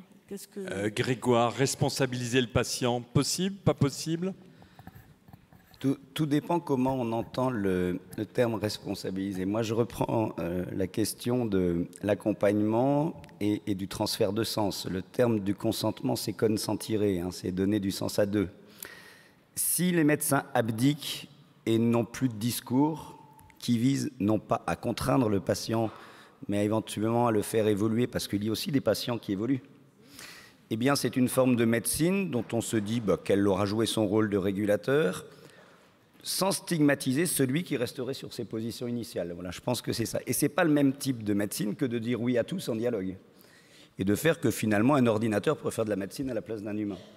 Donc je pense que la responsabilité du patient, très rapidement, dans certains discours, ça peut être très moralisateur, du genre vous n'êtes pas irresponsable, donc vous ne respectez pas la société, en plus vous coûtez cher. Attention, Parce que, comme je dis, c'est toujours le voisin qui coûte cher, c'est jamais soi-même, hein. Il faut quand même faire très attention. Voire aujourd'hui, c'est le migrant qui coûte cher plutôt que l'autochtone. Donc attention à ce discours de la soi-disant responsabilité qui serait intrinsèque et qui serait un jugement de valeur. Par contre, dire que les gens peuvent évoluer et comprendre les enjeux dans un cheminement de partage médical, je pense que oui. Et c'est peut-être d'ailleurs le défi de la médecine de demain, ça. La technicité, tout le monde l'aura. N'importe qui pourra la faire. La question de l'approche dialogique et de l'interprétation et de la codécision, c'est peut-être l'avenir de nos facultés. Jean? J'allais dire la même chose. Je pense que, attention à la responsabilité. On est toujours malade pour une raison. Soit c'est l'environnement, soit c'est notre génétique. On ne va pas culpabiliser notre génétique et on ne va pas culpabiliser nos modes de vie qui sont souvent imposés par des conditions de vie. On sait par exemple que c'est les populations les plus pauvres qui fument le plus. Il n'y a pas de hasard dans la société. Il y a quand même un déterminisme sociétal qui pousse dans un sens ou dans un autre. Et on voit bien la double peine se profiler sur celui qui serait le plus faible, qui forcément serait peut-être dans un risque qui prendrait supplémentaire et qu'on viendrait stigmatiser ultérieurement. Donc je ne crois pas du tout à la responsabilité, parce que bon, après tout, celui qui fait l'infarctus, il avait qu'à surveiller son cholestérol, celui qui a de l'hypertension, il avait qu'à être moins gros, celui qui a le cancer du poumon, il avait qu'à pas fumer. Et celui qui a le cancer du poumon alors qu'il n'a jamais fumé, il n'avait qu'à pas se trouver dans un endroit où épouser une femme qui ait fumé. Donc on ne s'en sort pas. Sortons de ce problème de responsabilité culpabilisante. Pour autant, il y avait une anecdote qui m'avait intéressé. C'était un chirurgien vasculaire qui avait refusé d'opérer une artérite.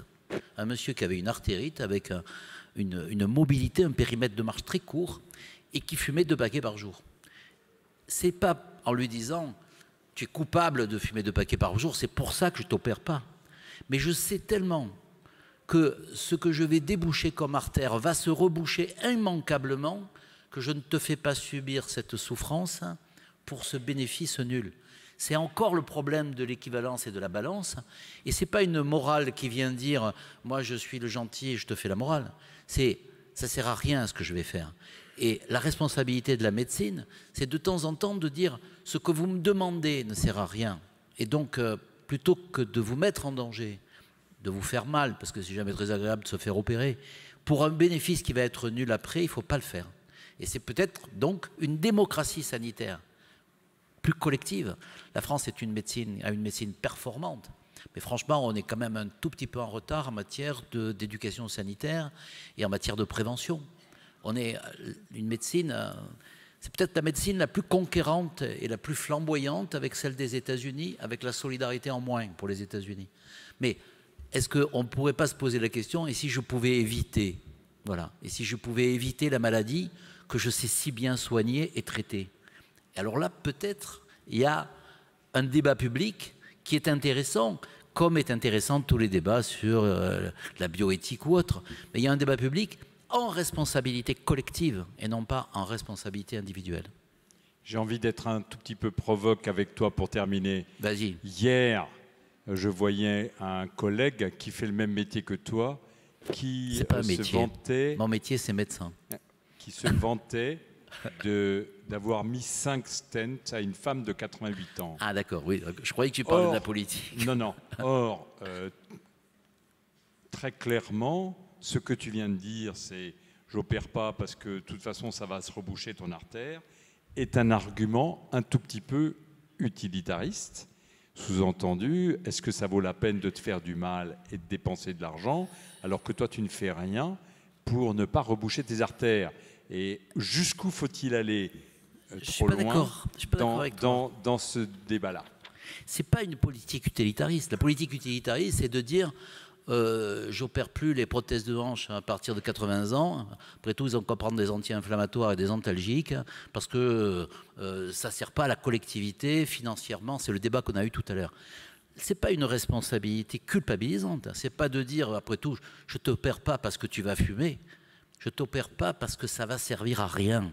Et qu'une médecine qui ne sert à rien, c'est une médecine qui est déshumanisée et qui en même temps manque son objectif technique.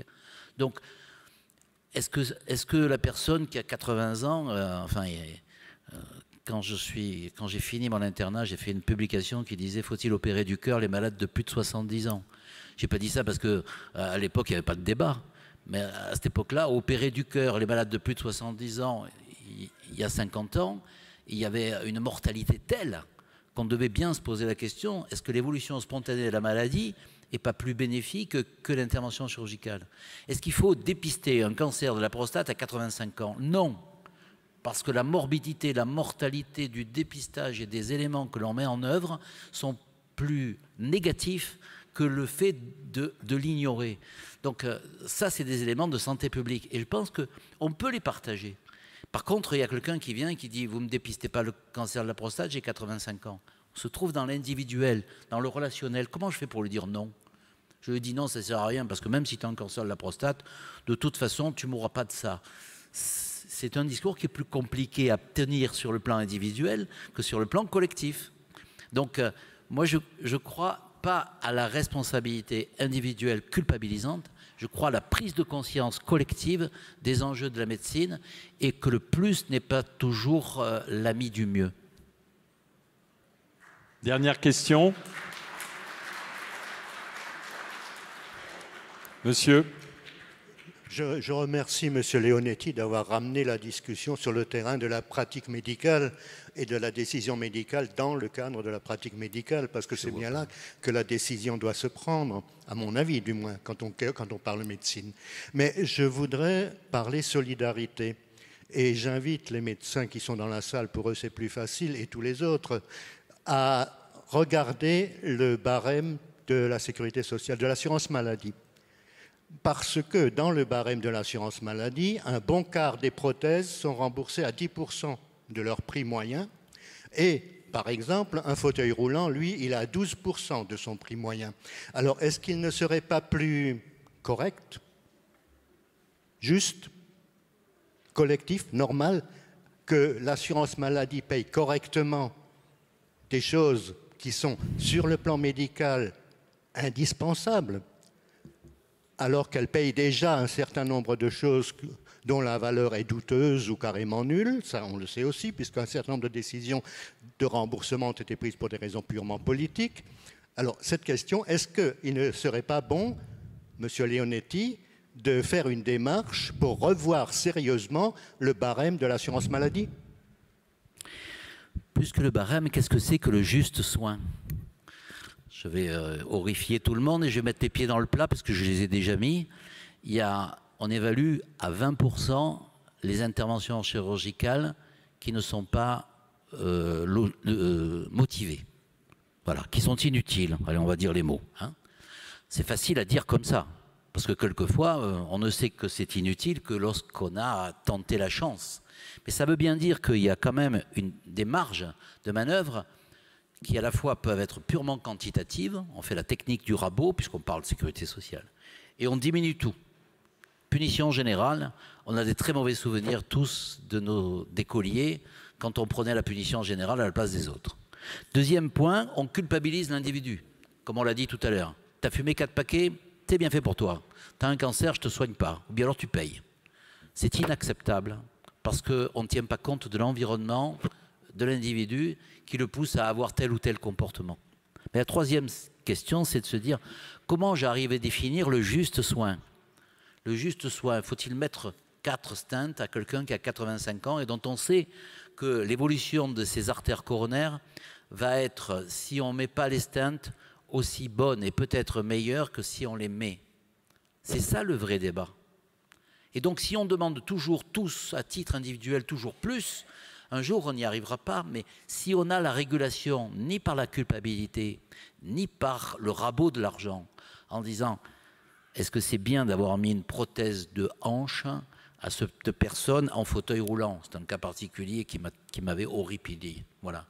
Eh bien, là, on avance à la fois dans l'humain, je ne fais pas l'inutile, parce que l'inutile, c'est pénalisant pour le malade, et je ne fais pas l'inutile, et c'est pénalisant, parce que c'est pénalisant pour l'argent de la société qui doit être réparti vers la vraie solidarité. Ce débat-là, on ne l'a jamais eu et on ne l'a pas. On vit comme des Américains, c'est-à-dire tout est possible, et on vit comme des riches, que nous ne sommes plus tout à fait, c'est-à-dire que tout peut être remboursé. Ben, peut-être que si on commençait par dire « je fais le juste soin », qu'est-ce que c'est le soin équilibré? Ce qu'on appelle en médecine la pertinence des actes. Eh bien, pourquoi y a-t-il, par exemple, des endroits dans ce pays dans lesquels on opère 6 fois plus la cataracte que dans d'autres endroits? Je parle pas de la France et du Burkina Faso, je parle de la France et de la France. Pourquoi mettons des prothèses auditives 4 fois plus à un endroit qu'à un autre? Pourquoi mettons plus de stents dans la région sud que dans la région lilloise? Donc je rappelle quand même que le sud, normalement, ils ont un régime crétois, ils boivent de l'huile d'olive, ils mangent des crudités et ils ont moins de risques par rapport à la bière ou au beurre. C'est connu ça. Donc on a moins de risques, on met plus de stents. Mais à un moment donné, il faut quand même se poser la question, pourquoi dans une clinique, mon cher Israël, pourquoi dans une clinique parisienne, il y a 49% de césariennes alors que la moyenne nationale est à 19%? Ben, si on se posait ces questions-là, ben on verrait vite qu'il y a des économies à faire sur le juste soin. Je ne dis pas que c'est facile à titre individuel, et vous l'avez bien souligné, mais collectivement, posons-nous quand même ces questions. On téléphone à la clinique en question, qui est d'ailleurs célèbre, et on leur dit, ça ne vous étonne pas de faire une césarienne sur une femme sur 2, alors que c'est 1 fois sur 5 dans l'ensemble du monde civilisé? Ben moi, je pense que c'est ça la vraie démarche. Elle est plus complexe, elle est plus difficile, elle est plus responsabilisante. Je dirais, si j'osais, qu'elle est plus citoyenne, parce qu'elle fait bien prendre conscience à tout le monde des enjeux et on ne les masque pas, ni par la démagogie, ni par des dépenses inconsidérées. En lien avec la seconde table ronde, la dernière question, Orlande.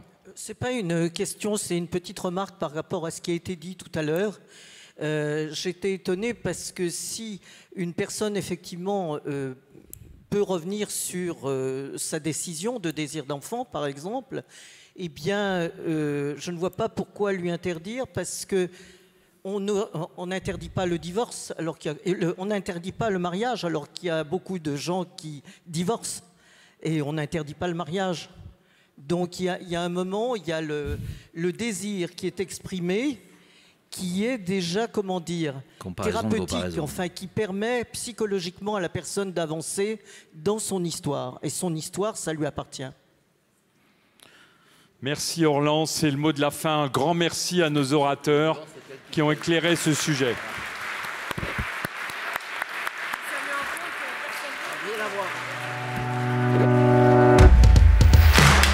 On recommence à 16h.